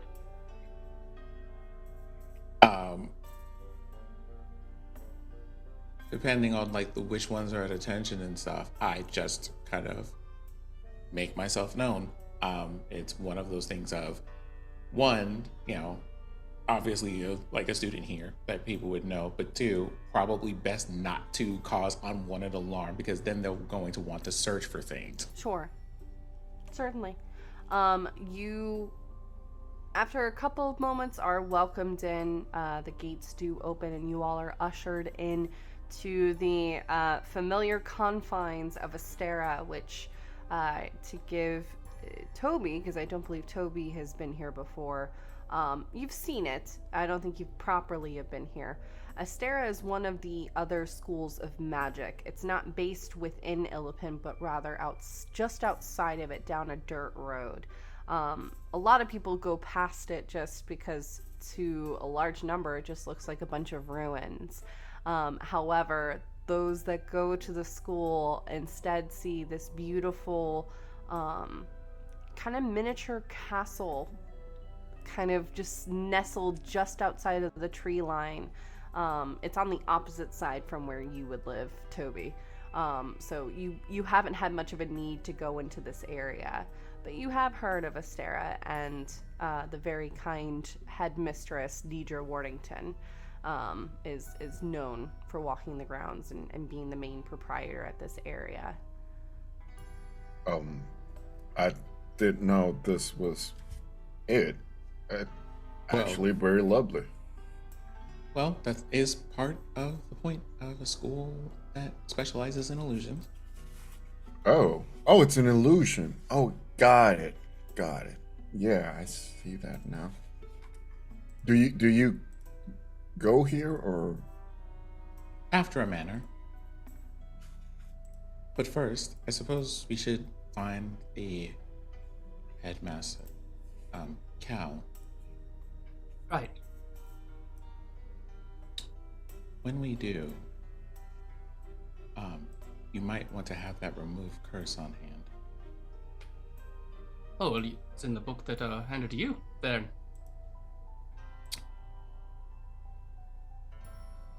Well,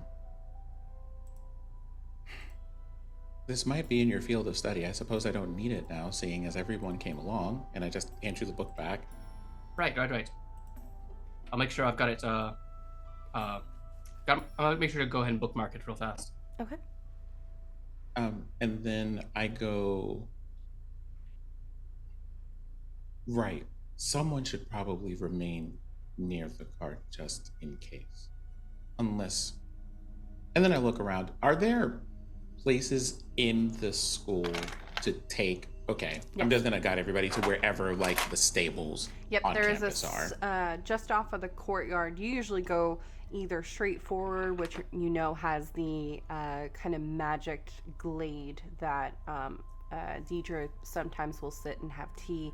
To the right is more based into the classes and stuff, but to the left, just off the courtyard, it's a very small stables. Not many people use it, but you do know that there is space within there. There is someone that kind of stands guard, making sure that the horses are tended to, or, it's not uncommon for someone to come in riding a cow if they are unable to get a horse or something to that affair. So there are a number of creatures in here and they're caretakers, but for right now, there's not that many presence in here. Most everyone's either in classes or they're kind of just trying to stay out of the rain right now. Okay. So when I bring things around to the stables, I then go, so I think someone should stay here to kind of keep people away from the cart in case that comes up while myself and whomever else wishes to go and find the headmaster as quickly as possible.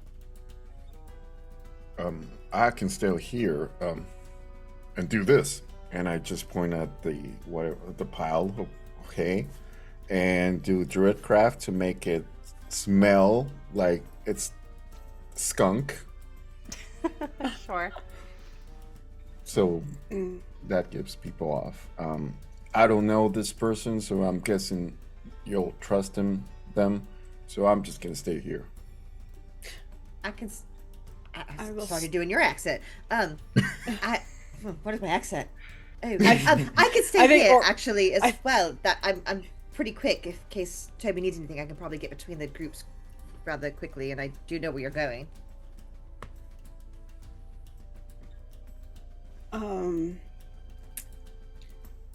I don't think I will also stay. I don't think all three of us need to go see the professor. And if she pops up again and breaks out of her bonds, you're gonna need more than 2 people. Very well. Cal, come with me, please. Right away, let's go. Cal is moving with a very quick step. Okay. Are you heading in the direction of her office, Blackstone? I am. I'm going to at least not know it. Well, unless I have an idea of what her general class schedule is like, which I guess I would. You would know that usually this block is free before she has more of the late afternoon classes. So she does have some time. You know that typically, since you were at one point a TA for her, that she'll kind of drink some tea in her office and kind of decompress a little bit, going over lesson plans before diving next. The exact class you don't know just because it shifts with each new semester, but I head straight to the office then with Cal. You find yourself maneuvering through the school. It's not a large school compared to Lyros by any means, but you do see that there are, kind of because of the warning and thanks to the warning that you were able to provide, there is much more of a presence in terms of Crown's Guard, as well as the more senior members or students at Astera that are kind of either casually walking the corridors and just keeping an eye on things, to even just being stationed outside of classrooms or offices. It is definitely been mobilized a bit. So you do see that there is a single Crown's Guard outside of Deidre's office that does recognize you, and after a moment will allow you to go past. About how long does Cal still have on his mage armor? Because he cast it last session right before we went into How long does Grimwitch's it last? place. It's 8 That's hours. like 8 hours. You're fine. Yeah, you're Okay, fine. good. Wait, Just making wait. sure. I just know. No, we've only been in Greenwich. All of this stuff that we have happened has only taken an hour's worth of time. Yeah, it has not taken Right, a you're long. right. It's felt longer, but no, you still have probably at this point about 5 or 6 hours left. Right. So you are good. You, again, I'm imagining entering her office. You find her sitting at her desk. This multicolored earth genasi made of crystal and earth. Pouring over notes, you see a thing of tea brewing, and then suspended in the corner, you still see that fragment kind of slowly circulating in the motion. It was one of parts of the stone that you pulled from our very first episode. And she just kind of, upon your entrance, you just see ever so slightly, Blackstone, you would pick this up, a very small sigh. Just like, well, Blackstone, I'm imagining by the look on your face you are not bringing me flowers or good news. Unfortunately. What is it?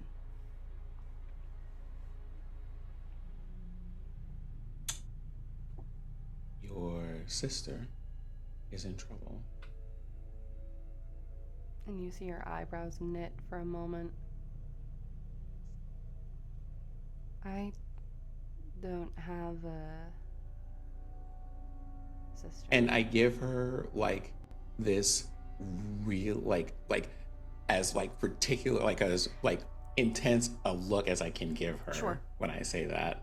She and the last little notes of that sentence are still kind of hanging in the air as the meaning and definition of what you are implying settles in. While I look at her and I see the understanding kind of at the edge of her mind, I go, and the reason that I am here is, unfortunately, she was unable to tell you so herself. Right. And she kind of gets up. You see her, several expressions crossing her frame for a moment to, and almost for a moment, the flash of that exuberance that you saw in the portrait. You see it for a moment before it just kind of falls between the layers of earth on her face, shifting back into more of a business tone. Right. Would you be at liberty to discuss a certain centaur? Well, let's be careful, as I can understand how in matters of family things can be sometimes very difficult to talk about. Yes.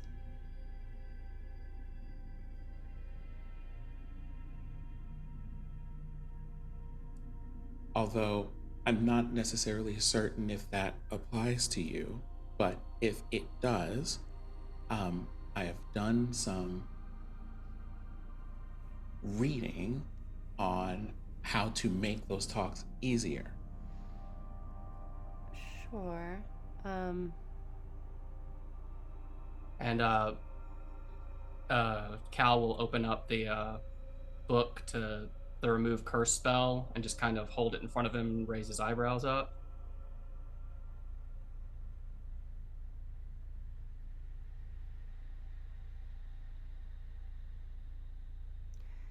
You know I like riddles as much as the next person, but perhaps we get to the quick of it in this case.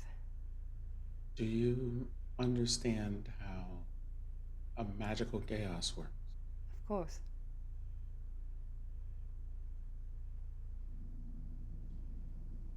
And having registered that she's been able to speak about things so far, and hasn't immediately started There's recoiling in pain. There's been no reactions in any way, shape, or form. I just kind of gesture for Cal to close the book and say, Right. Well then, if you would allow me a moment of using my inside voice, as it were. Of course. We went to speak to Greenwich, and it turns out that she was placed under the effect of a magical chaos, which has caused her to experience a very unfortunate transformation, we were able to stop her from rampaging and brought her here. She is currently in the stables and away from people. However, in the process of that, we learned that there is a special bond between yourself, Professor Pithyweather, and Greenwich. And I did promise you that I would do my best to help her, and that is why she is here. Thank you. Right. Would you come with us to the stables and see if there's anything you She's can already do? taking off past you. Right. All right, I'm right behind her. Yep. As we're going, Cal's gonna keep right on her heels. I did try to use a remove curse spell upon her, but I don't know if either it's too strong of a curse to remove, or if I simply didn't cast it timely enough. Remember Perhaps to use your inside voice. Right. And as you're walking, the timing of that? I thought, well, the way it Should've started at used first, your I thought that inside was like, voice. yeah. Well, the way it started, I didn't recognize it as a siren at first. I thought it was like somebody like Salem just making a weird ass that was noise. not What my the fuck end is at that? Oh my god. That was not me at all. No, Blackstone, as you're walking, you would pick this up with your passive perception. It sounds like droplets of hail in front of you as you and Cal are moving quickly. You notice that there are very tiny shards of stone that are... She's hiding it the best she can, but you can see her, she's tearing up slightly, but trying to just hold it together as bits of stone are coming off as she's crying. But she is all business moving. But you do hear that, just to let you know as you're walking. I do my best not to draw any attention to it right now, because this is not a good thing to Correct. draw other people's attention to. Correct. but Empathy. there you go. It But doesn't Cal, Oh, go on. yeah, Cal was still in his switching to the inside voice, but I'm not sure if you have any guesses to what kind of curse it was, but I don't know if maybe did I get to the casting too late when it already picked up too much momentum, or if maybe this is just something that was beyond me to remove from her.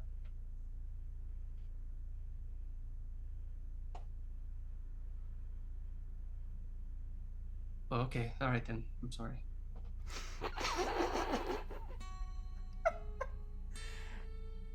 It doesn't take you long to get back to the stables. The rest of you see Deidre Warnington kind of enter. At this point, her face is clear. She does not a single fiber or fragment of stone is out of place. She looks ever the empathetic but also professional voice of reason here as she steps forward. So you see her kind of look at you, Blackstone, and kind of gesture her head slightly at the cart. I just give a very subtle nod.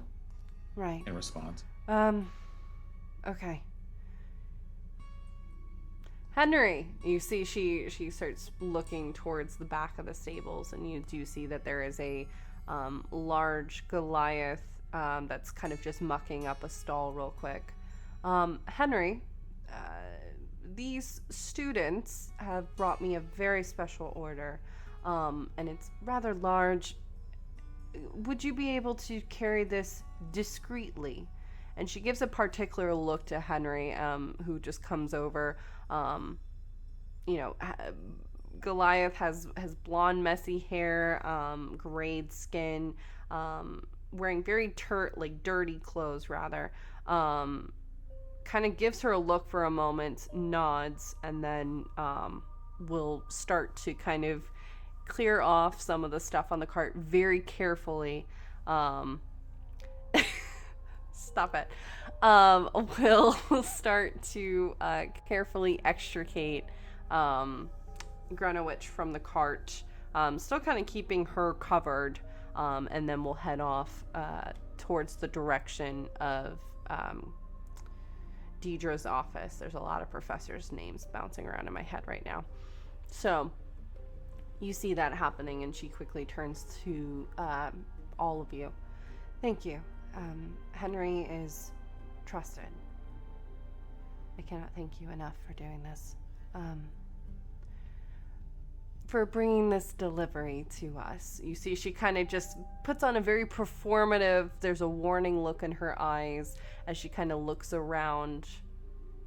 Blackstone, you would know she's hinting at there may be somebody else watching. I didn't just go, of course. Glad to be of service. Of course. Also, I picked up something else along the way that I thought you might like. Some additional reading for Wonderful. your library. And she kind of holds out her hand.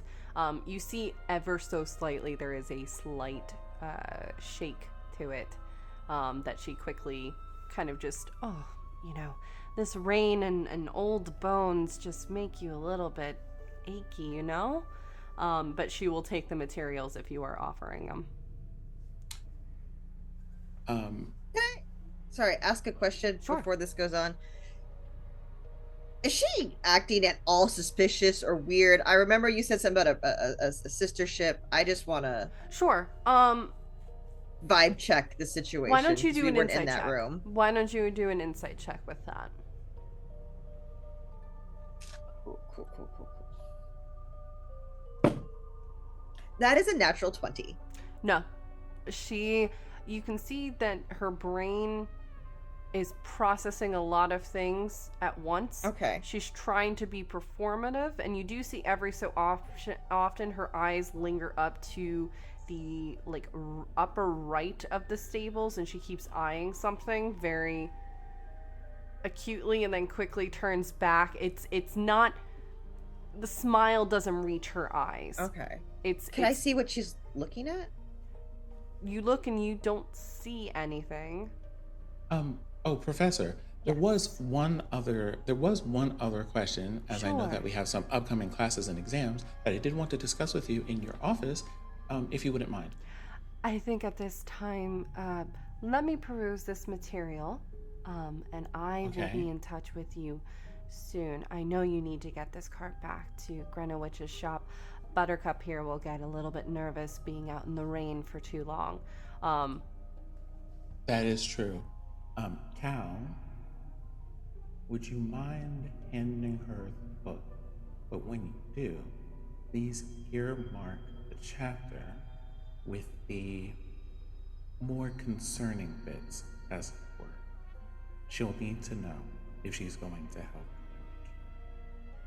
Cal will reach into his bag and pull out one of his many bookmarks. This one's a red ribbon, and he'll put it in there and close the book because dog earring is for monsters. Yes. Cal won't do it. Wait, now listen. Cal will not do it. I'm not going to say that Finn has or has not. Dog ears are for puppies, and that's it. Mm-hmm. Okay. Yeah. You bend a page of my book, you're done. Do not. As Cal is doing this, can I nudge him a little bit and kind of flick my eyes towards her and then what she's looking at? Mm-hmm. I kind of want to clue someone else in on seeing that. Sure. So I want to clue Cal in seeing that. I would say too, just based off of Blackstone's passive, Blackstone, you would see this as well. So Cal does Blackstone that has a ridiculous passive perception, so. And it's not in the, hey, they're being sneaky, like, what's that? Yeah, it's more of like, oh, wow, the structure of the stables, and wait, what's that in the upper corner kind of thing. Cal will hand the book over and then kind of do a look around, and what is he seeing when he looks in that direction? You don't see anything. Can I roll an Arcana to see if I can get the sense of magic from that direction? Sure. Okay.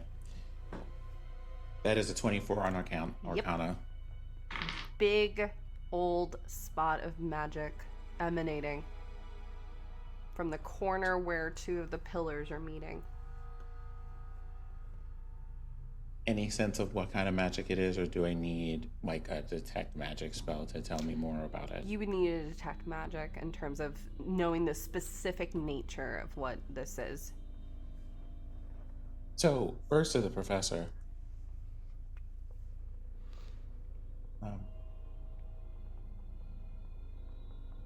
I will keep this brief, but we are going to have to go to Lyros shortly after this and have a very stern talking to with the professor there. So, if there's any information you have that might help us, we would like to know.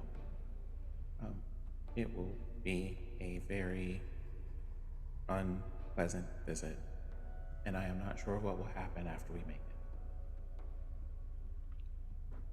To Oria and Cal, who I noticed are just kind of like looking up at the corner. Mm-hmm. It's magic, possibly scrying or divination of some kind. There are ears in this room, and we cannot see them. Oh shit. Are we ready to go? Of course, we should absolutely return these things to Greenwich as soon as possible. I am sure she has need of them. Yes. Cal will, as they are starting to put their stuff back together, he will just kind of casually, as he's putting things in his bag again, he casually kind of just makes like a flicking gesture with his hand from his book, Gradriokta, and starts and sees, like, no one else can see it, but just Cal sees the detect magic that he's cast. And so 30 feet around Cal, he's going to get those silhouettes and shapes wherever there are auras of magic. Small popping noise as the magic expands. You just see a orb in that right-hand corner. School? It's Divination? it's scry. Yeah, you can it's a tell scry orb. Yeah, I figured. Yeah, Right, you're, and then, you're being very much watched in this moment. Yeah. Then Cal will say, inside voice to everyone around, "Oh, we're being watched for sure. That's an eye on us at the moment. So from wherever we go from here, there's no surprising." Well, right. Well, let's make the trip back that we need to make. Before it gets too late, we do have an appointment. Yes. Yes, and Professor. she kind of moves forward quickly, and will kind of reach out with her hand, kind of like to do a handshake. A handshake. Yeah. It's very subtle, but you do see there's a very light bit of parchment. Super tiny. Honestly, not even the width of your pinky. It's very small. Thank you so much for this delivery and for this book recommendation. I think you might be starting a book club around here. Well, that would be absolutely delightful. Agreed. Right. Well, I will leave you to it. I know that you have classes this afternoon. Yes. But I hope to see you again soon. Safe travels in this rain. And she'll watch you all step away. And you see her kind of standing in the stables every now and then, still looking up in that right corner. I take the horse because is the cart still there? Yep, the car is literally, Henry just literally grabbed and pulled her away. So the cart and Buttercup are with you, yes. I then start directing Buttercup out of the stables with the cart and just kind of wait for everybody else to do what they do. Right. Sooner we're off, sooner we're there. Okay. And you all are now heading towards Lyros, I'm assuming? Well, yeah, I would like to sit in the cart and take a short rest. Yes, you can take a short rest. Thank you. There you go. Detect magic is gonna stay on as long as I concentrate for 10 minutes. Do I notice that the orb follows us? A second orb does follow you for a time. Got it. I can. Once you get within the city walls, and then it disappears. Okay. I convey to the rest of the group, well, I can't see it anymore, but there was an eye following us all the way back. Whoever's watching, and I suppose we could guess, they know we're coming. Well, they might not. This is what we use our inside voices for. So, let's take a moment to explain some things while we're out on the road, because, you know, Cal hasn't said anything is magically following us at the moment. Sure. Right. I understand that there probably might be concerns, so things that are immediately apparent. Whatever has happened between the three of them, Professor Wardington was not involved. She is not under the effects of the magical chaos. The Greenwich is a person that she cares very deeply for, and therefore it was somewhat challenging to say the least, to maintain her composure. She does not understand the full nature of what has befallen her friend yet. Might I ask, who do you think is following us? Is the same person who's been casually reading minds and has Sam in a basement, if I had to make a guess. And the person who put the chaos on Greenwich. Correct. Pithyweather. Which leaves me with one final thing. Do any of you know how to dispel magic from an object? I do not know. Not one that I've learned yet, no. Well, this is going to be challenging, to say the least. Oh, actually, but if would Sam know it? If we could get to Sam and get Sam up, would they? Do we think? Possibly, but I believe the thing that we would need to use it for, we would need to do before we see them. The professor has offered me a thing, and it is this very small piece of parchment. Well, I would imagine that either we're going to have to wait until the spell's duration runs out, or we're going to have to run into somebody who dispels magic and get this to its appropriate and readable size. Well, what's this then? And Cal It's grabs the... like a very small piece of small, parchment. but It's like the corner of a napkin. Like Small. imagine like the pieces of paper you will find sometimes in cookies, or like if someone is tearing off a sheet of paper from notes real quick. It's still legible. It's just on the smaller size than what you all have been used to. Blackstone, you're kind of used to this kind of thing. Okay. So we can read it. You can read it, yes. Cal, what does it say? No, I can't. Stop rubbing. Just kidding. Come on. Okay, this letter right here is A. I don't think we have time for this. We have the flashcards in the car while we're driving. Cal goes ahead and reads it. What's on the scroll? It's a single message that's still flaring up with magic. That just says, get to the root of it.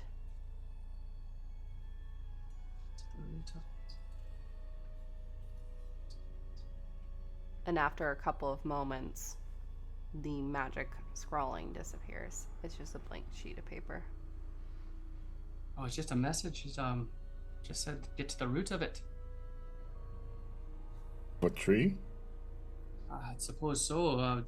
Do you expect it to be something about the trees that were a part of the festival ceremony?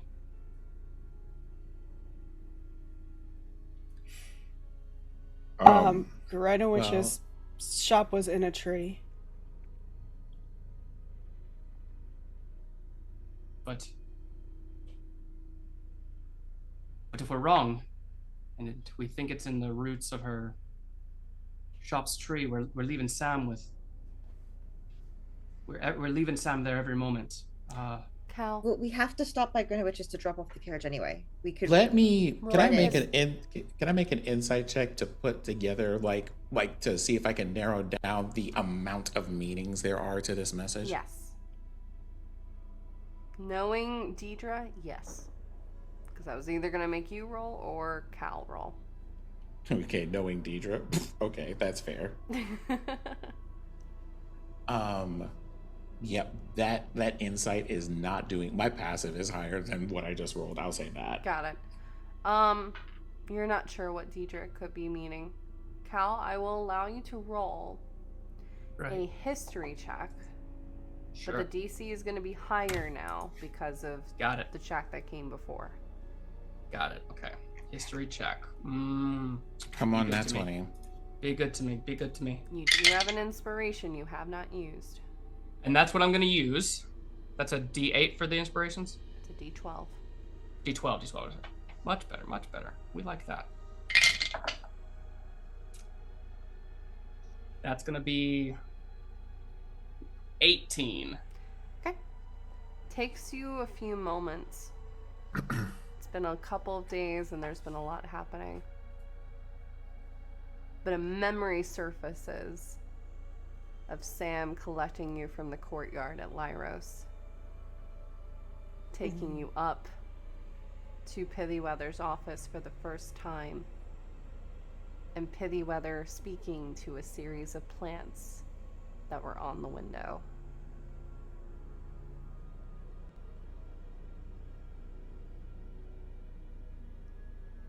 Pithyweather's a gardener. Pithyweather, she keeps these plants in her office. I thought it was just a hobby, but the more we see with these trees that we found, these trees that we delivered to the festival, then knowing that she's at the center of all this, I think she's been cultivating something to extend her reach in Illipin.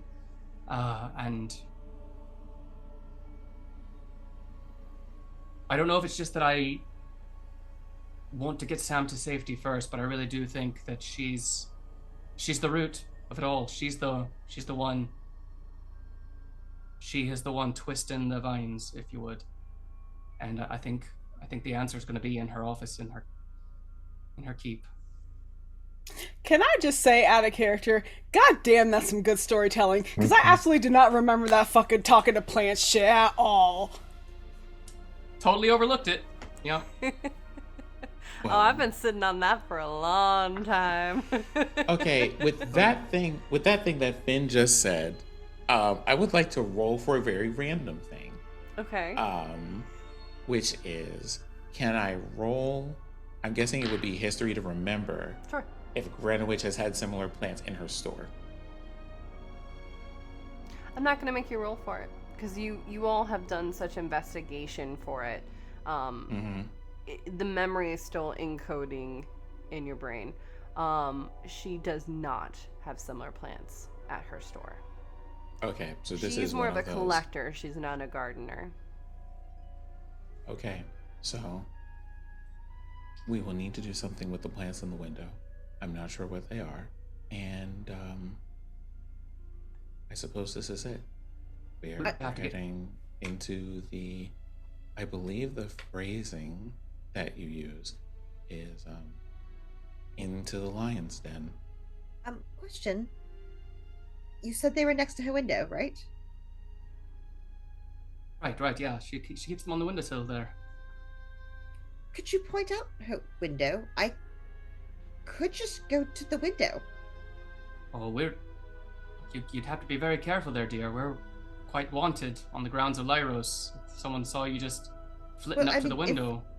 If we were doing multiple entries, we have to sneak in anyway. If we just have to take plants out of a windowsill, I just go to the window. Jordan, I'm gonna make this note here just as a player note. Sure. When we get to, there was a tavern that I was able to see from, like the nearest tavern I was able to see That was the from Jester's the crown of the wall. Yes. Right? When we get to the Jester's Lament, I'm going to park the cart there. Okay. sounds good. At this point, you all will have gotten to that point. Lyros is within a couple of blocks. You can see it from the Jester's Lament. Blackstone's Cal really good at points to- disguises. We can all have disguises. Cal will point to the general area, like which tower is Pithyweather's office and everything, but then he'll Theodora, you sent word to the whelp there. You sent word to Yes. George or Gregory. Yes. Mm-hmm. G something. And Did you say do something? G something. Like the letter Gregory. G something. Yeah. Gregory, Yeah, you I was sent- like, what? You sent word to Gregory Yes. by Kyra. Do you think he could get us in? Do you think he could smuggle us in? I don't think it hurts to ask. That might raise the least alarm, and well, we'd have the Crown's Guard on our side, at least someone on the inside. I have to be frank. There's part of me that thinks we're expected. Why? Yeah. And maybe But, she wants us there. Expected by her, sure. We don't want to surprise too many others on the way in. That's true. I just wonder if maybe she would have lifted the ban. We haven't been back since. She absolutely But- hasn't. However, I wanted to leave the cart here because I was thinking at the very least it would be easier for us to do things or be stealthy or whatnot individually rather than as a group. Except for Toby.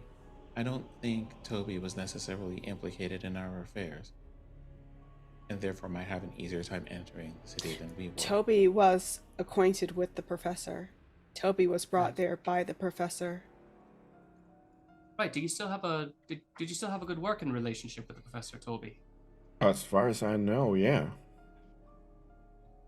Perhaps. I'm sorry. I'm just learning about all this, and I'm not gonna lie. It's been a lot. You have been through a lot, and so what I'm making on this is that Pithyweather is doing the wrong thing. The person that you saw lying captive and asking for help is a person who is in this building and being held there by the professor. I did met Sam last time, but it's just a bit overwhelming if I'm gonna be honest. So, But as far as I know, I still have a working relationship. I believe if we come up with something, I can get you into that. Right. well, Right. at the very least, I can try to disguise us all. If anybody would like assistance with that. However, Toby,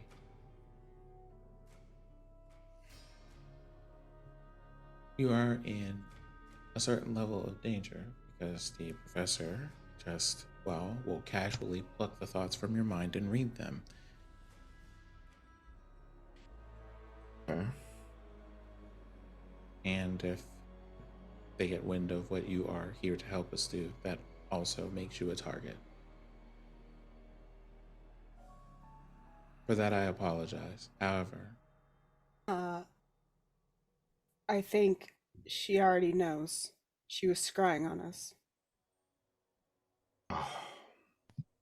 Yes, but she would already know that Toby was at least with us.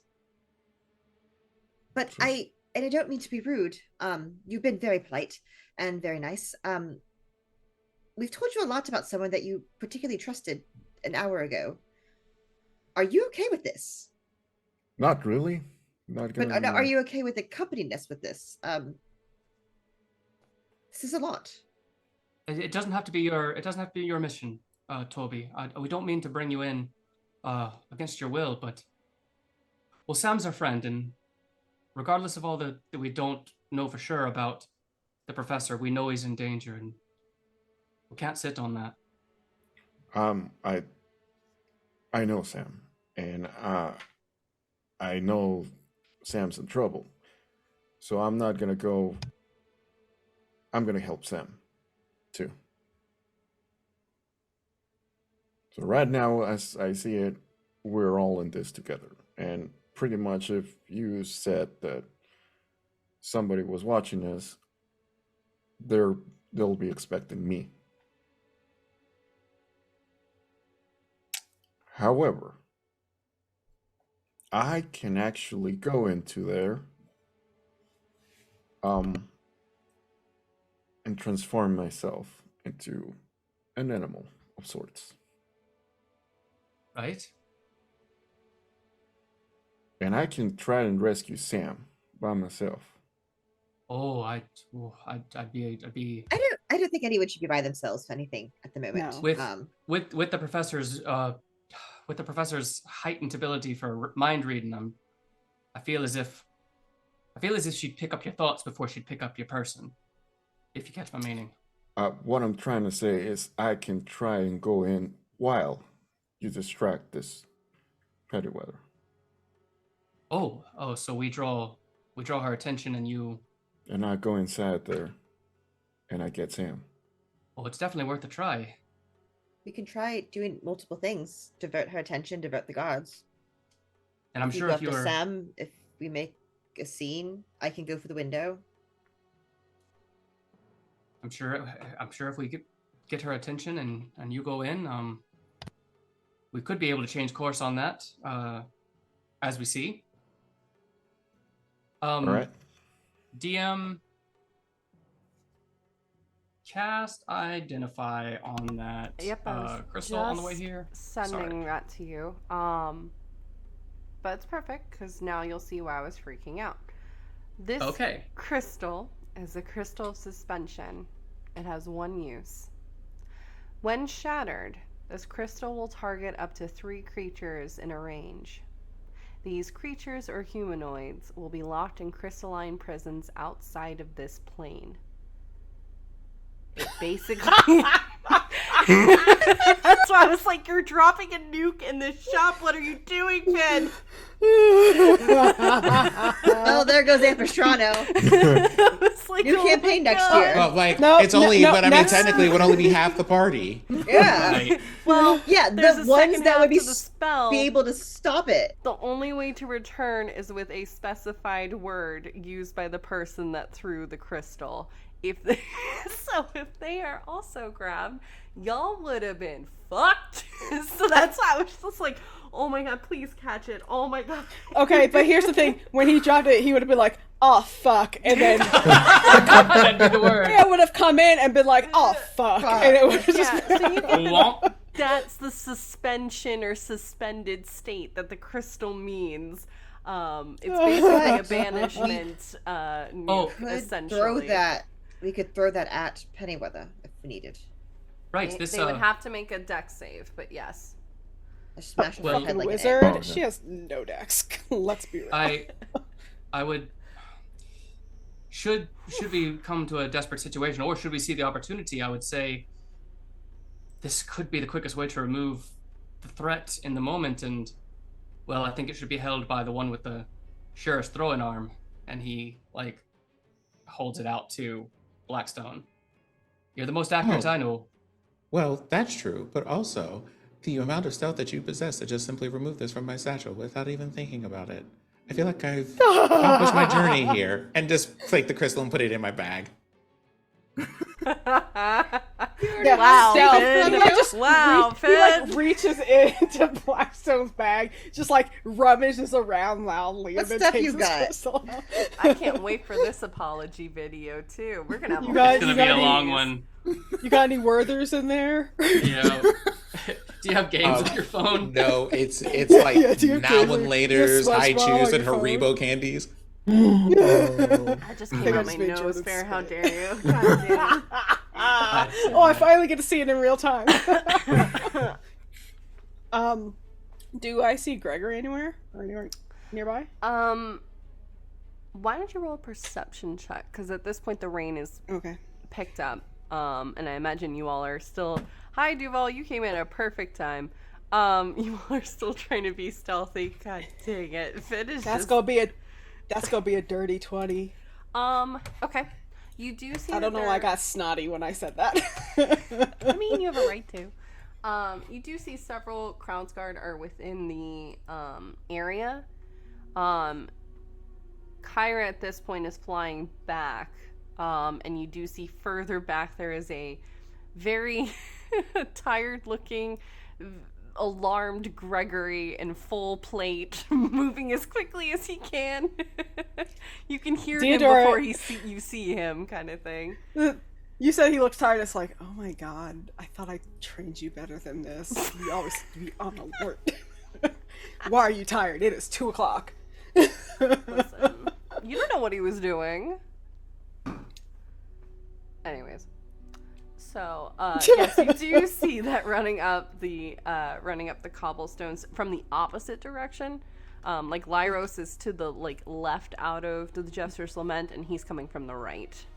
Yeah, where probably he was staying or whatever. Mm-hmm. Yep. Okay. Right. It takes a couple of minutes, and he does eventually get there, looking a bit winded and alarmed. Gives you a look, Theodore, real quick of, yeah, haven't heard whelp in a hot minute.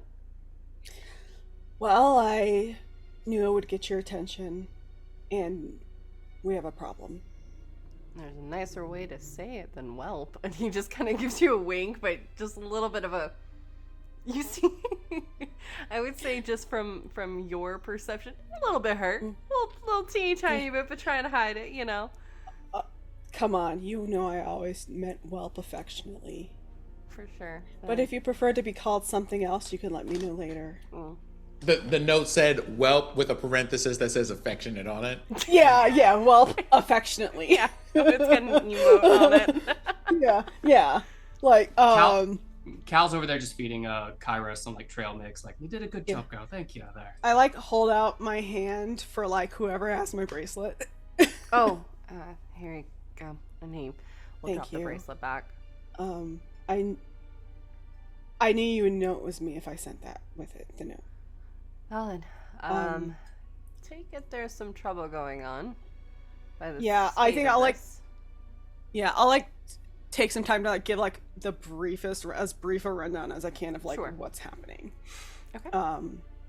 Why don't you roll for the sake of it?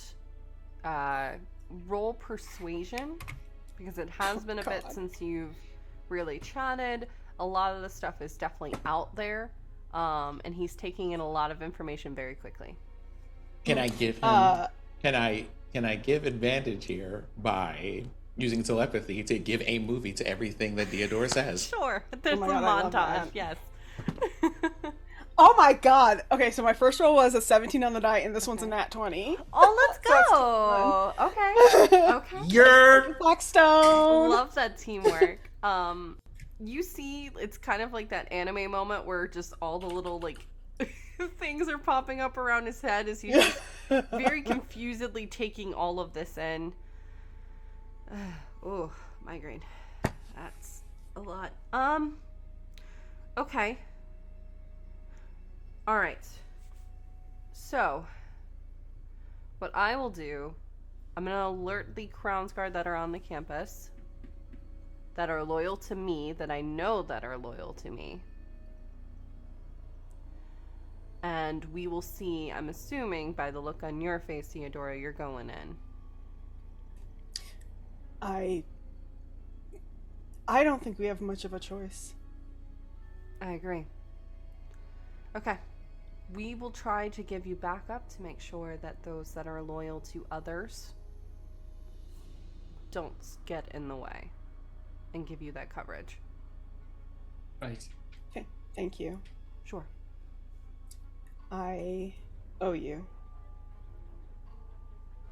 He gets a little cocky. I haven't heard that in a minute. All right. You've never heard that from me at all. Listen. Okay. Best that we all have a few of these then too, and Cal will hand everyone a healing potion out of the ones that he grabbed from. Okay. And just so I know, who's hanging on to that crystal grenade, please. That's gonna be Blackstone for Blackstone. sure. Blackstone, thank you. And, Making sure. Or Catcher I and don't carrier of grenade. Yeah. Yeah. Oh, I don't know who should have this, and I'll pull out the haste potion. Blackstone and Cal said it's something that it gives you a boost. I don't know if you want it, Aurea, or if I should take it. Who do you think is going to be the most danger? Cal. Going to be in the most danger? out of all of us, Cal. I'm keeping my distance this time. That is true, but so okay. Where exactly are we all splitting up? Where exactly are we going with As where? this is happening, for sake of brevity, because I'm also watching time because I know Sid has to peace out. So Yeah. I'm trying to walking and talking. Yeah, this is happening. At this point, Gregory has moved off towards the entrance of Lyros and is talking to two guards that kind of both look back at the two of you, the group rather, and give you just a slight nod, letting you know that they're with Gregory. You can see he's already moved into action. He's mobilizing and doing what he can. It's not long, depending on how long this is gonna take. And I'm gonna say, for the sake of time, we're gonna move this quickly. You can already hear several swords and metal hitting as this is happening. Okay, so we're because we talked about multiple options. So I was just trying to figure out what option we're doing. I am also going to. I was going to just tell you. I was going to say, like, in case you wanted to know what this potion does, and I give an extended explanation of what the haste potion does. Yeah. I think as the swords start clanging, I think Theodora's like, I don't think we have time to split up. Let's go. As long as one of us has it, we can throw it back and forth if we need it. Sound good? Yep. Let's go. Right. DM, what kind of potion is it? Just so I can add it to my haste. Yep, it's a potion. No, the healing potion. Oh, it's just a basic 44 basic. plus 4. Oh, that's just a regular healing potion? Mm-hmm. I had to add the potion of healing greater for 44. Yeah. Yeah. That one. It's a greater heal. Okay. Sorry. I used to have them memorized. That's okay. Yeah, so you would have that available to you as you all are entering the grounds of Lyros. You do see that at this point, Gregory has quickly called into action about 15 other Crown's Guard, and there are battles that are happening, skirmishes, as you all, but everyone's distracted away from the gates. You all can get past. We're gonna do another skill challenge for the sake of it. I need 3 people to roll either how quietly you're moving about the school or how quickly you're moving about. I will go with. You do not want me to do that. You do not want me to do this. Doesn't I have haste also disadvantage. haste doubles your movement speed too, doesn't it? It does. Yes. If we so out of character, if we decide if you want me to go for that window, a haste would give me 80-foot movement speed. I could get to that window in like a round. Mm-hmm. So I'm just throwing that out there if we decide that that's an option. Okay. And I don't want to move faster than everybody and therefore arrive without backup, but if I cast Expeditious Retreat, I also get to dash as a bonus action every move.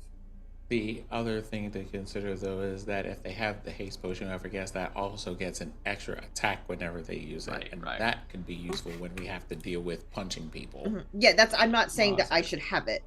That's No, just not like what I'm trying to argue. Yeah. Oh, like, no, not at all. It's one of those, it's less about who should use it and more like when should we use it? Do we use it now or do we wait till we end the fight and use it? I think we should wait because after a minute that thing hurts you. Yep.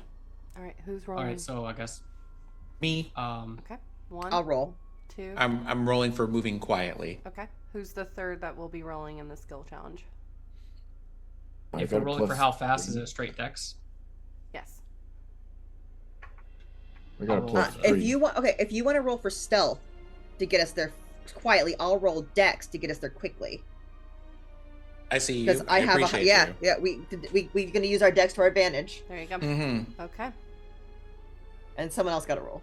Yep. One more. I'll roll for stealth. Yeah, I'll give that with the robo. There you go. I'll just use this one. Come on, don't fuck me, D&D Beyond. Come on, 17. Okay. It fucked me. Uh, Real good. 8 Okay. on my still. 21 total. Okay. Luckily, Um, we're taking the average, and because 25 on Aurea stealth.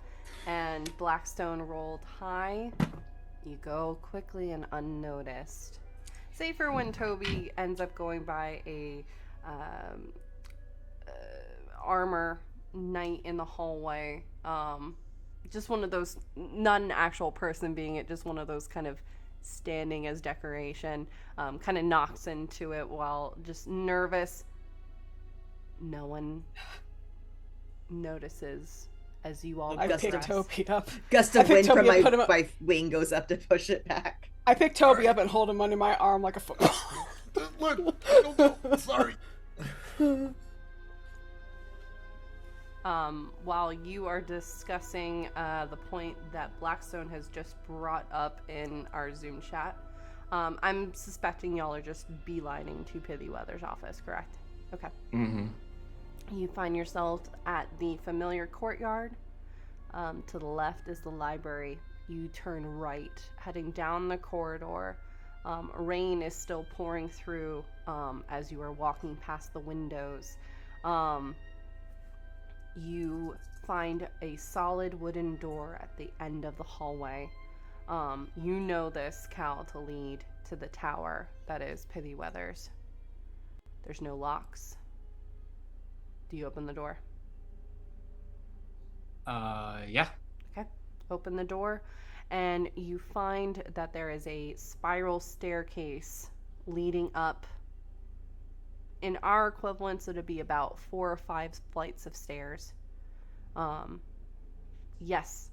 Or The yeah. second Cal opens that door, Ori just shoves her body in front of his and goes forward. You're not going first! Right. Okay, yeah.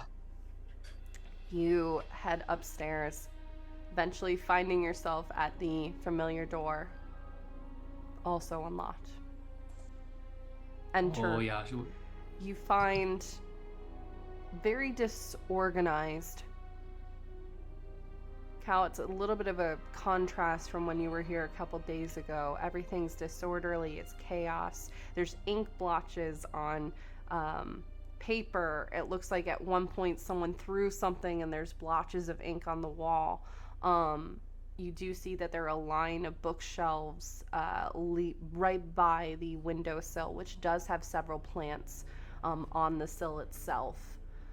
Toby, all of this is familiar to you from the vision. You've been here without actually being here. Although you have been here before because you have met with Pithyweather, but you're seeing it with different eyes. What do you do? I've been here. Is the secret passage like covered or? Right now there's a bookcase rather, in the spot that you know that there is something behind it leading to where Sam Hal's is. gonna do an investigation check. It's that bookshelf. I think the door going to the stairs where Sam is. I think that's the shelf there. Right. I don't know how to open it though. Cal will do an Arcana check on the plants on the window. Okay. Go I- ahead and roll. Check out the bookshelf. Okay. How are you checking the bookshelf? If it's I'm assuming there's a book that you pull out and the whole thing opens. Sure. But how is Aurea inspecting? Are you just knocking books off the I'm shelf? grabbing books and Sure. pulling them off the bookshelf to get the bookshelf Yes. open. Okay, I was gonna say We're in a Deodorus hurry. just- There's no. I was gonna say Y'all Deodora in a just hurry. moves the Cal's like, bookshelf. let me just check out this thing real quick. He's following the clue. So wait, You hold gave on. the clue, yeah. Is Cal like messing with the plants? Yeah, he's Yes. I'm trying to see if there's some connection to the plants because that sounded like what the clue was gearing us Okay. towards, and I got a 15 on that Arcana check right there. Don't sense I anything. am okay. So I want to roll an investigation for basically details between either the plants or the bookshelf Sure. that look like they're out of place. Normally in like a bookshelf, you either have books that are a little bit more disheveled than they should be or are too organized for where they are. Sure. Go ahead and roll. Well, good luck looking with Orion just not That happening, and now the DC is slightly higher because of Cal's check. So yes. Got it. Okay. So what you're saying is Orion Theodora doing nothing to help. I'm You're not helping. knocking You're books. helping. I'm not knocking Helping. books off. I was gonna just straight up move the bookshelf with my fucking beefy arms. You're trying to I move can Ori out of the definitely way to tell get to the you bookshelf. My passive is higher than that roll. I'm Okay. gonna put that right over there. No, you're not sure. There's a lot of things that are bouncing around in your head. I think a part of Blackstone might still be slightly concerned about Deidre and Greenwich, and that might be taking a portion of your mind, as well as the state of Sam, depending upon what you saw or interpreted from the visions that Toby was able to show you. I can definitely tell you what's racking my brain right now is, this seems to have been a little bit too easy of an entrance for you to make with a person who can literally spy on everything. Say that out loud. You know something? I am going to like say that, not like out loud like I need everybody to pay attention, but more of just like out loud observation to whoever happens to be listening. I think Blackstone says this, and Deodora looks at them with like the "what did I tell you?" She wants us to be like, doesn't say this out loud, but it's like all in her face, like she wants us to be here.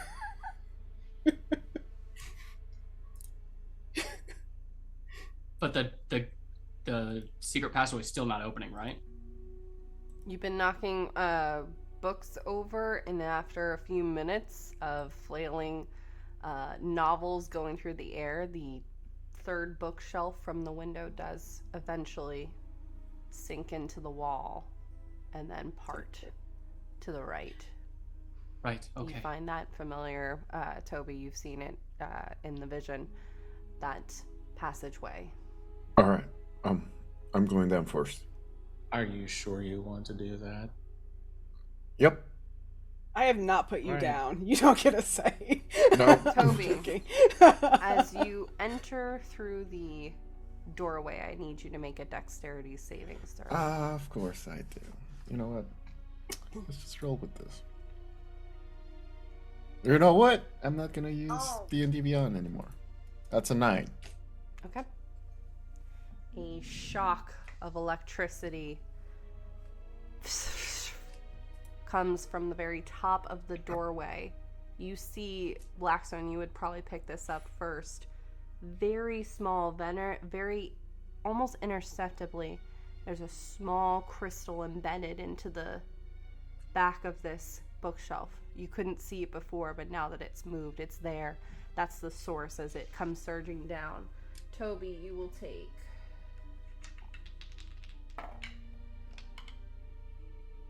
22 points of electric damage. Are you fucking kidding me? All right. I simply feel the need here to repeat my warning. I'm not sure that this is a good idea. It's too late. And you just see my hair all spiky and going. But you managed to get through. You're through the door. It's just you took the damage as you went through. Toby, you start to hear also. It sounds like the ticking of a clock. There's a clock down here. I'm gonna go. If the second Toby goes rushing down, I'm through the doorway after him. I can't let Toby go through Okay. this alone. Make a dexterity save real quick. As Toby and Oria enter the... 23. Okay. You will take half damage. That's going to be 11 points of electric damage. You also hear her, like, that ticking noise. Yeah. Make Has, a yell. Has Blackstone pointed out those crystals to us? Or did we all see them?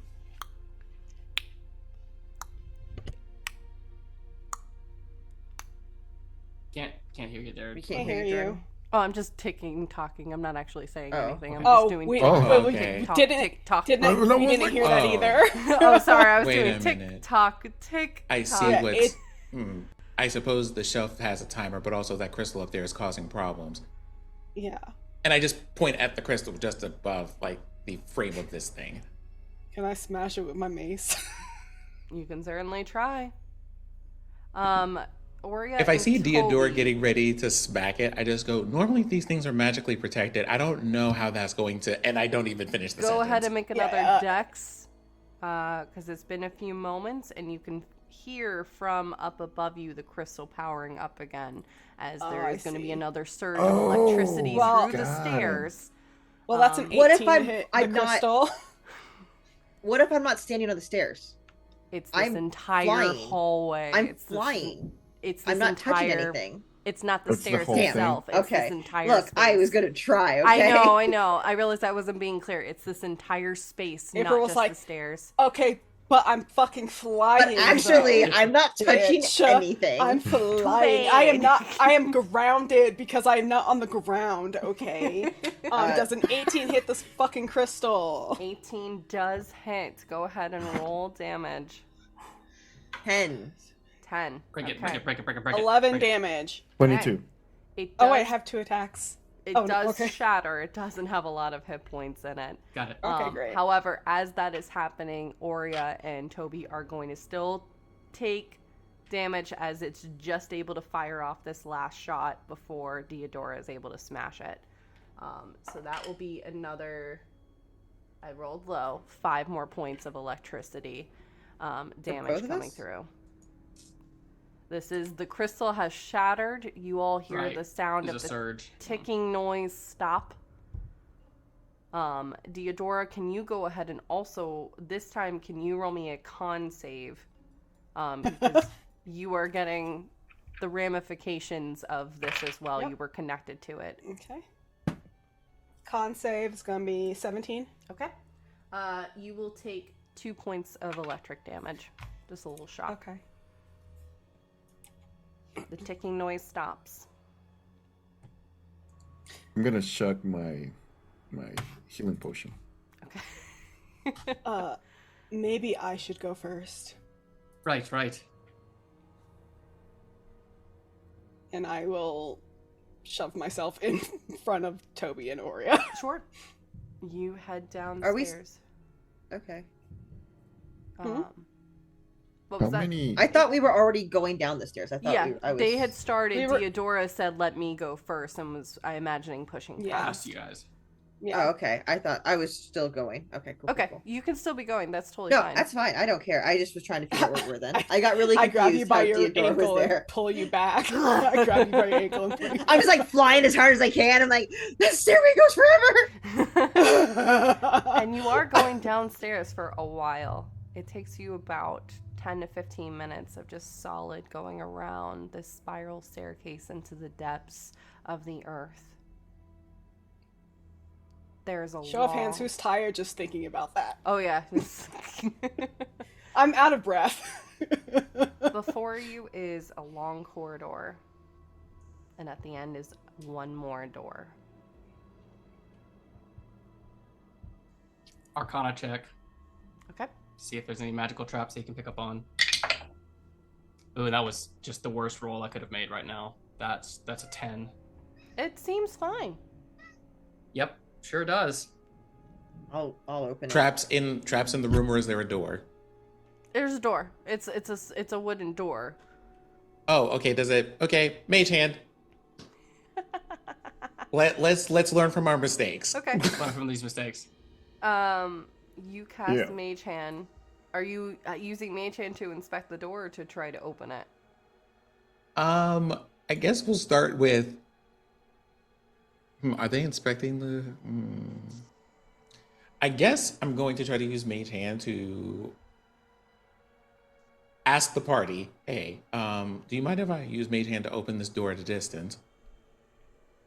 By all means. Dude. Yeah. Okay, then we're using Mage Hand to open the door. Okay. The door is locked, but above it, you see that there are these small rivets around the top of the door. And all of a sudden, just fire comes shooting down at the mage hand, scorching the ground. You see the mage hand fighting just to stay corporeal. I attack the crystals.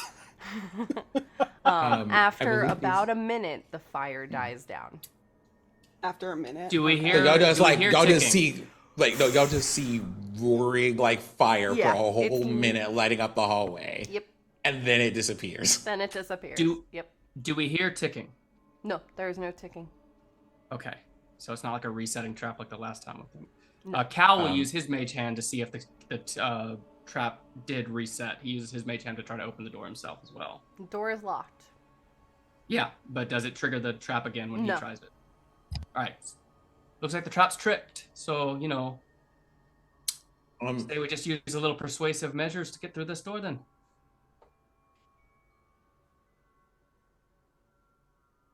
Like going in there by force, then. Seems to work on most doors we come across. All right. It's my preferred method, to be honest. Well, then, by all means. But, okay. I attack the door. Okay. Okay. I don't do door puzzles anymore. I just Sure. attack. Go ahead and roll to attack the door. Oh my god. Does a 16 hit the door? Yeah. It's a door. It don't move. It's a door. Hey, you never know, okay? Does a 14 hit the door? Yeah. I just did my 2 attacks. It's fine. Okay, roll damage. Okay. Sorry, math. 19? You have sundered the door. I don't think many of us are good at lockpicks, so once we found out it's not trapped anymore, we're just like, break it. Oh, no. I have Blackstone is proficiency. We have a rogue. I know, that's how I was like, why is this not y'all? Okay. It just has Because the last time we were in front of a fucking door, everybody took 15 minutes trying to figure out the door puzzle instead of just letting me smash it. This Sam's is in my trouble. vindication. So all right, the let's- door's so- broken. We're through the door. Let's go get Y'all Sam. are through the door. You come upon a large circular chamber. You can tell you're in the very depths of Lyros, even further than some of the dungeons and other things. It's quiet save for the steady dripping of water coming from nearby. It's dimly lit. Even those of you with dark vision are struggling slightly just because your vision is kind of bouncing between seeing everything in that aspect. Above you, about 80 feet in the air, is a very familiar crystal suspended in the very center of the room. Just underneath the crystal, about 20 feet ahead of you, you see kind of suspended in air, head drooping down as pools of blood are kind of gathering. Sam. There is a set of stairs behind Sam about another 25 feet. That go upwards to a level, not completely up like an entire house story, but kind of like a makeshift halfway. You can see that there's a figure standing back there against the wall. It appears there's another crystal right back there. All you can do is just make out their shape. It hanging like Sam is? Not hanging, they're kind of just standing, almost floating slightly, just off of the ground. Sam has, like, they're being held by their arms. I want to specify they're not being hung by their neck in any way, shape, or form. They're being hung by their arms up between these two solid pillars of obelisk that are holding him up. Cal starts looking at the tethers that are holding Sam. Are they mundane rope? Is it anything enchanted? Rope, but you can definitely tell based upon your specific proficiencies, there is magic tied to it. Right.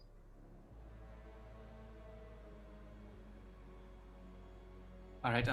He's held in place by some magic. Those aren't just your everyday bindings. And then in his inside voice to everyone, what I'm worried about is who's watching us right now. I Makes think a you gesture already to the know. other figure. I think you already know.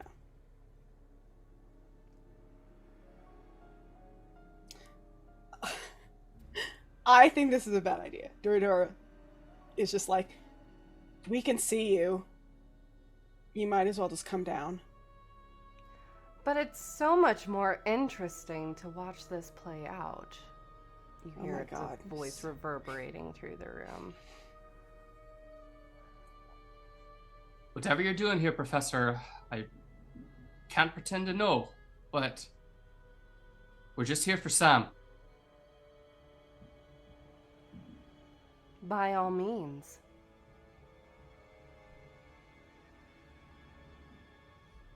Son of a bitch. I mom arm Cal to stop him from trying to get to Sam, because that's obviously a fucking trap.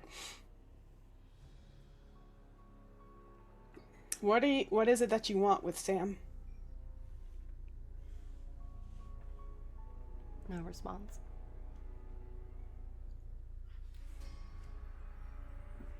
How far away did you say Sam was? Sam is 25 feet ahead of you. The crystal in the figure that you're seeing is 25 beyond. It's basically a straight line. Okay, I'm gonna use a mage hand to reach out and touch Sam. Sam is there. The magic doesn't disperse. You kind of hear Sam groaning slightly as the magic connects.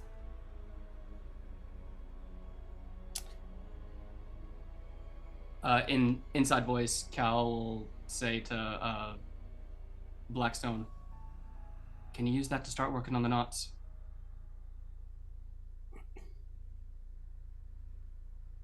Yes, that is one of my programming functions. All right, if you can get him free of the bindings, I think I can move him to safety. Okay. I am going to, like, if these are just simple ropes or things that I can untie, I will try to untie them. Okay. Go ahead and roll a dex check just to see how well you can untie. There is a magical element to it. Are you using your mage hand to dispel it, or to do the untying rather? I am. Okay. Cool. Okay. All right. Let's do this. Actually, let me see some. Hang on 1 second. Ooh. Okay. Okay. When your mage hand makes contacts with the ropes, the mage hand gets sucked within. Sorry, it's been a moment since I've used this magic. It's been a couple of episodes. Similar to what you saw when you were using the mage hand to explore that section. Your mage hand gets eaten up by this enchantment. How the mage hand is made of whatever material absorbs both magic and souls that we found in the earlier cave. I cannot use my mage hand to undo. I see. Right. If I get Sam up, is Sam also in the mind communication thing? You all are taking your sweet time if you really say that Sam means as much to you as he does. I would wonder, Sam, truly, if these are people that you want to call your friends. I was gonna say, like, as Cal and Blackstone are having, like, their little inside conversation about the ropes being sucky, Theodora is gonna be like, fuck it, and just go further into the room towards Sam. Okay. Please be, then I'm just going to say this out loud. Then, never mind that, as I understand, goading us is only useful to the professor. Those ropes are made out of soul-absorbing material. Theodora, as you're stepping forward, I need you to make a dex save as this floor underneath you starts to give away. Think of like I'm in danger. as you are kind of bouncing forward. I'm gonna use my Fairspiration. Okay. Is my Fairspiration just an advantage roll, or It's a D12 to your roll. oh, that's not gonna help me then. I got a 2 on the die. Oh no. Okay. Yeah, You all see and I would have to like roll a 12 on the 12 to. Deodora stepping forward and the tile underneath give way. You see her stepping to the side quickly as this large, think of like those movies when the floor just starts to drop and give way. And you just see Deodora fall. Bye, bitches. Oh, I guess I won't be here next week. Bye. Deodora is just a black pit beneath you. You have no idea how far this is going to go. If you're going to move, Cal will Can I? if you allow this to be as fast as this, Sure. Cal will Gremlynnart, and he will like reach out and like he's gonna try to cast a vortex warp on Deodora to just blip her out of that fall state and put her right back next to us. Oh my god, I fucking love this move. That's There why you I go. bring it. The hole extends the length of the room, now separating you and covering the full distance from you all to Sam. Okay, so this How is big what is I that want. gap? It's about 25 feet. So this is probably like a moment of acrobatics, right? Mhm. Right. So you said Sam is suspended in midair by these difficult, like these chains or whatnot, Yep. right? He's not that far off the ground. He's only like a foot off the ground, but he's still suspended. Okay. And there are magical shenanigans happening. Yes. Oh, so many. Okay. How long are the chains to either side of Sam? They go about 2 feet To a pole? to an obelisk on either side, kind of like stakes on the ground that are holding him up. Oh, got it. Yeah. All right, All right. Cal, say, can anyone clear the gap? Are we able to clear the gap? I just Because look we at- need to break I those look at pillars. Deodora. Do you have a javelin? As this is Do I have a happening, javelin? Oh, you all hear a whirring sound from up above I don't. as the crystal starts to light up. Sam is directly underneath it. Nope. No. Okay, well then I guess we're gonna try to do this. I would like to shoot an arrow at the obelisk, at one of the obelisks, and Okay. see if it penetrates. All right, go ahead and roll. Okay, that is going to be a 23 to hit. That hits. Okay, Go ahead so and roll damage if you want to try, if you're trying to destroy the obelisk. I'm not. I'm Okay. trying to see if it, like, basically if the arrow sinks into it or if Yes. it bounces off. It goes right into it. Yes. Okay, here's what I would like to do. I would like to tie a piece of rope to that arrow Okay. before shooting it. Sure. I think I can just jump that.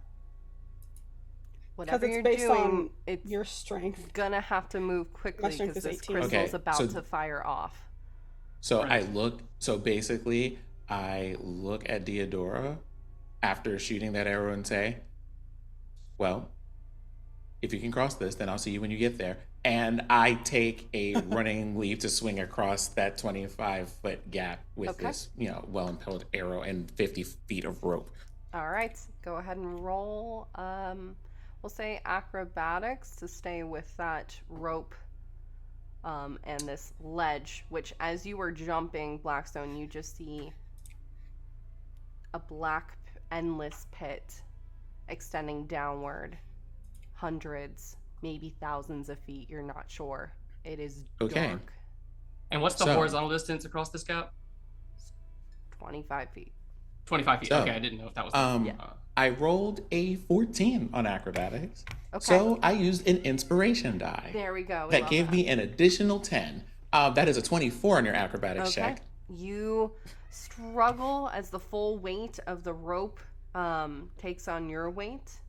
It bends slightly, and you almost lose your grip, but you're able to just muster enough strength to grab on again before you're letting go. Can I do an athletics check to see if I can jump across? Sure. Yes. Okay, great. Before people start jumping, how much does your character weigh, roughly?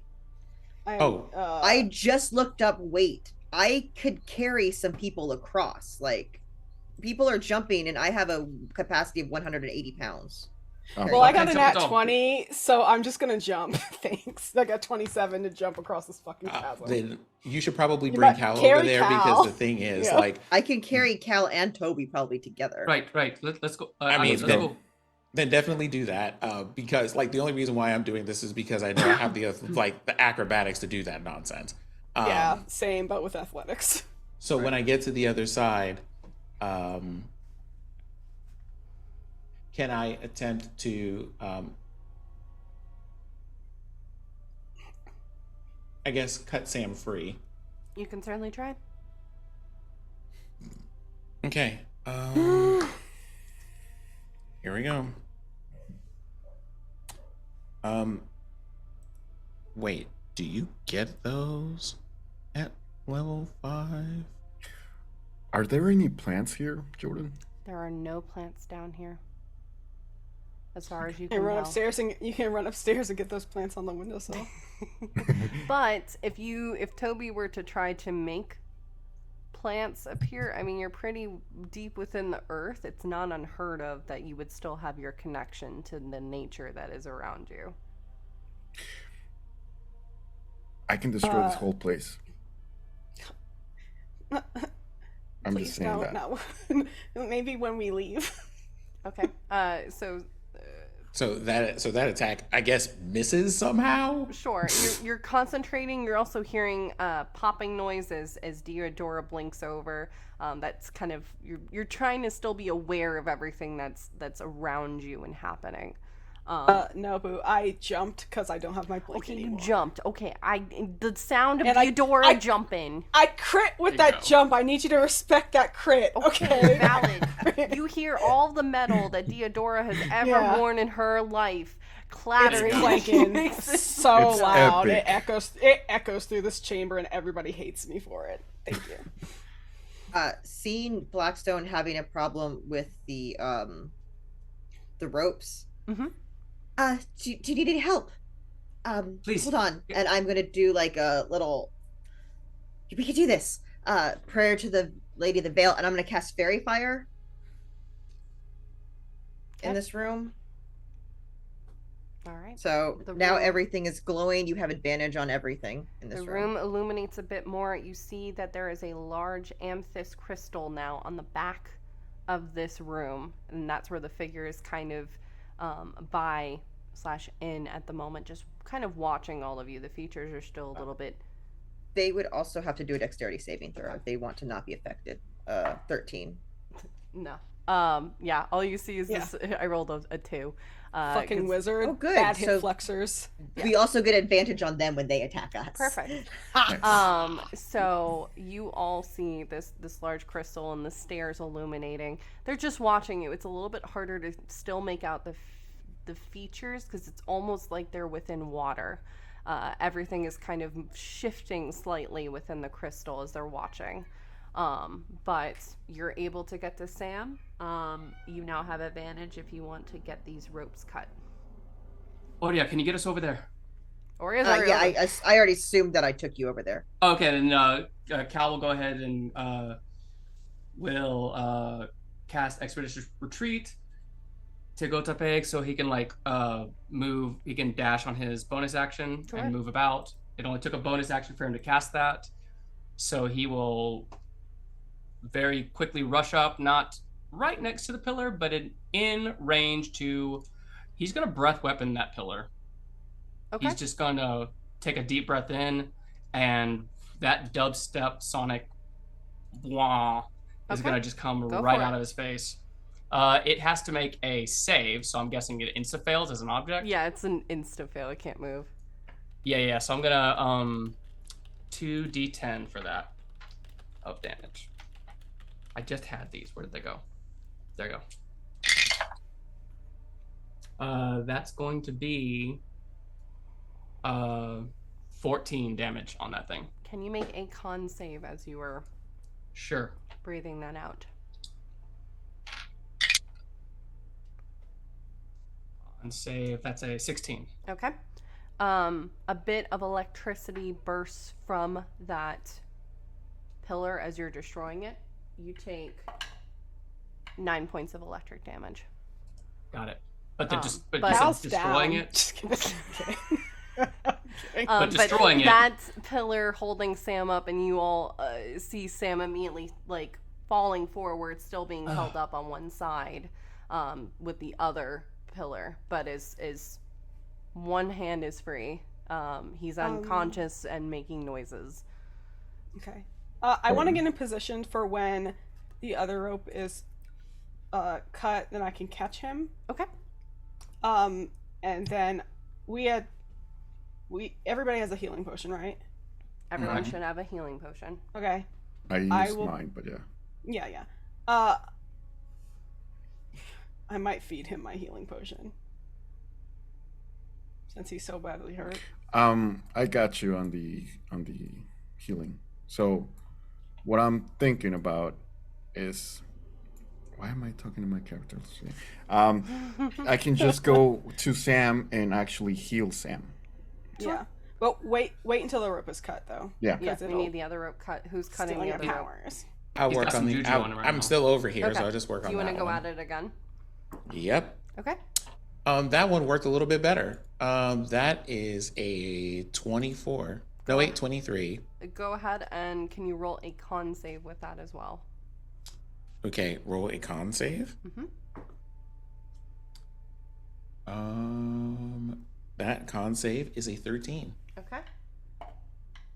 You take 7 points of electric damage as Sam is cut from the other stake pillar that is holding him up and immediately just collapses onto the ground. No, Can I try to catch him? Into Deodora's arms. Sorry, there's a lot There you go, happening. there you go. Into Deodora's arms. You catch. Okay. Sam. He's breathing. He's lost a lot of blood. Very pale. Groaning slightly. Okay. I'm just gonna go there if Aurea is carrying us. I'm just gonna go there and touch Sam on his forehead and trace like a little tiny leaf over it on his forehead and cast just say first level cure wounds on him. Okay. Cal is keeping his eyes on Pithyweather right now. Yeah, I'm watching that shape. He sees his friends are doing this, but he's keeping his eyes on Pithyweather. Okay. 11 back. Okay. 11. Yeet. Sam's eyes kind of flutter after a moment. Ugh. Hello? Sam? Ow. Y'all came. Well, how could we not, Sam? And still looking at Pithyweather. Why wouldn't we come? Enough. I was wondering if y'all were ever gonna make it.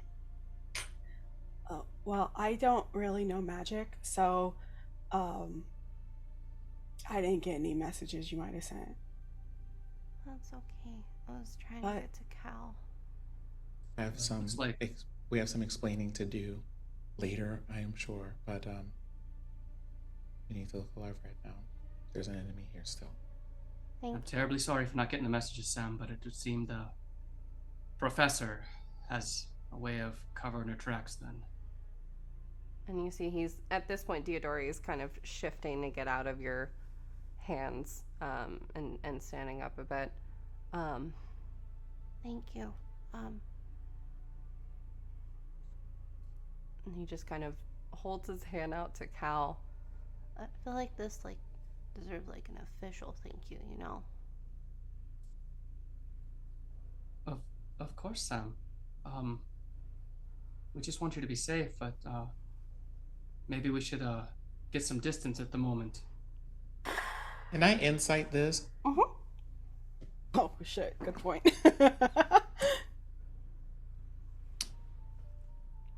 Yeah, I'm going to inspiration number 2 that one. Okay. That's an additional D12 you said? Yep. Mm-hmm.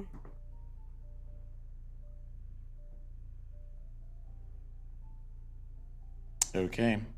Well, that is a 13. I tried my level best. He seems really tired. He seems really out of it. Confused. Poor kid's been through a lot the last couple of days and is just trying to hang on. But it's Sam in front of you. You do still hear the crystal firing up above you. That's directly Mm-hmm. Oh, we happening. move. Yeah, we start moving. You start Or moving. can you take Sam? Yes, please. Not a Get problem. Sam to the other side. Okay. You fly over.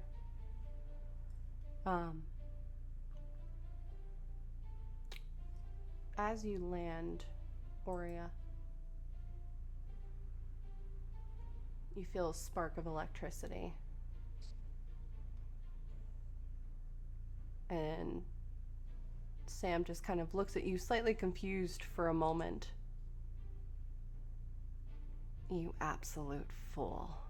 As it shifts to Pithyweather. Or And that is where we're going to end our episode for today. And I just squeeze really tightly, as tight as I little can. All right, y'all. nope. Yeah. Can I? If This everybody into the pit. subscribes to our Patreon, we will legit take Jordan to court. Yeah. This will No, be please episode 4 of D&D Court. Yeah. So there's this battle that's about to happen.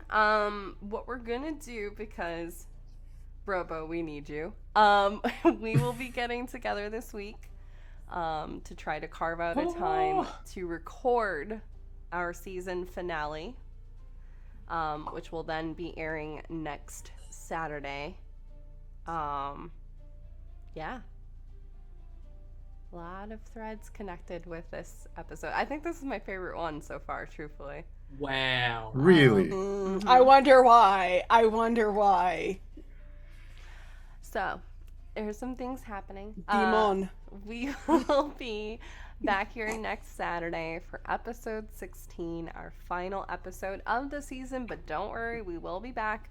But yeah, go support our Patreon. We have a ton of things that are be coming out. We'll have more information next week. Go support these incredible creators, this incredible cast. I love you all so much. Yeah. I'll see you in court on Monday. bitch. So On this Wakanda weekend, you pull these stunts on me. I have Demon. had this plan forever. It's not my Demon. fault. Not my fault. Okay, don't even. We are gonna head over to we're gonna head over to the Opera Geek, who is live now playing some God of War Ragnarok, because hell yeah. Boy. Duval, don't. I learned from you, so listen. Damn, Duval's snitching on Jordan. It's not snitching. He's my if big you're telling on brother. white He's people. allowed. It's also not snitching if you're telling on white people. Anyway. Fair. We are gonna head out of here, y'all. Thank you so much. And we will see you next time beyond the veil. Bye, everybody. Bye.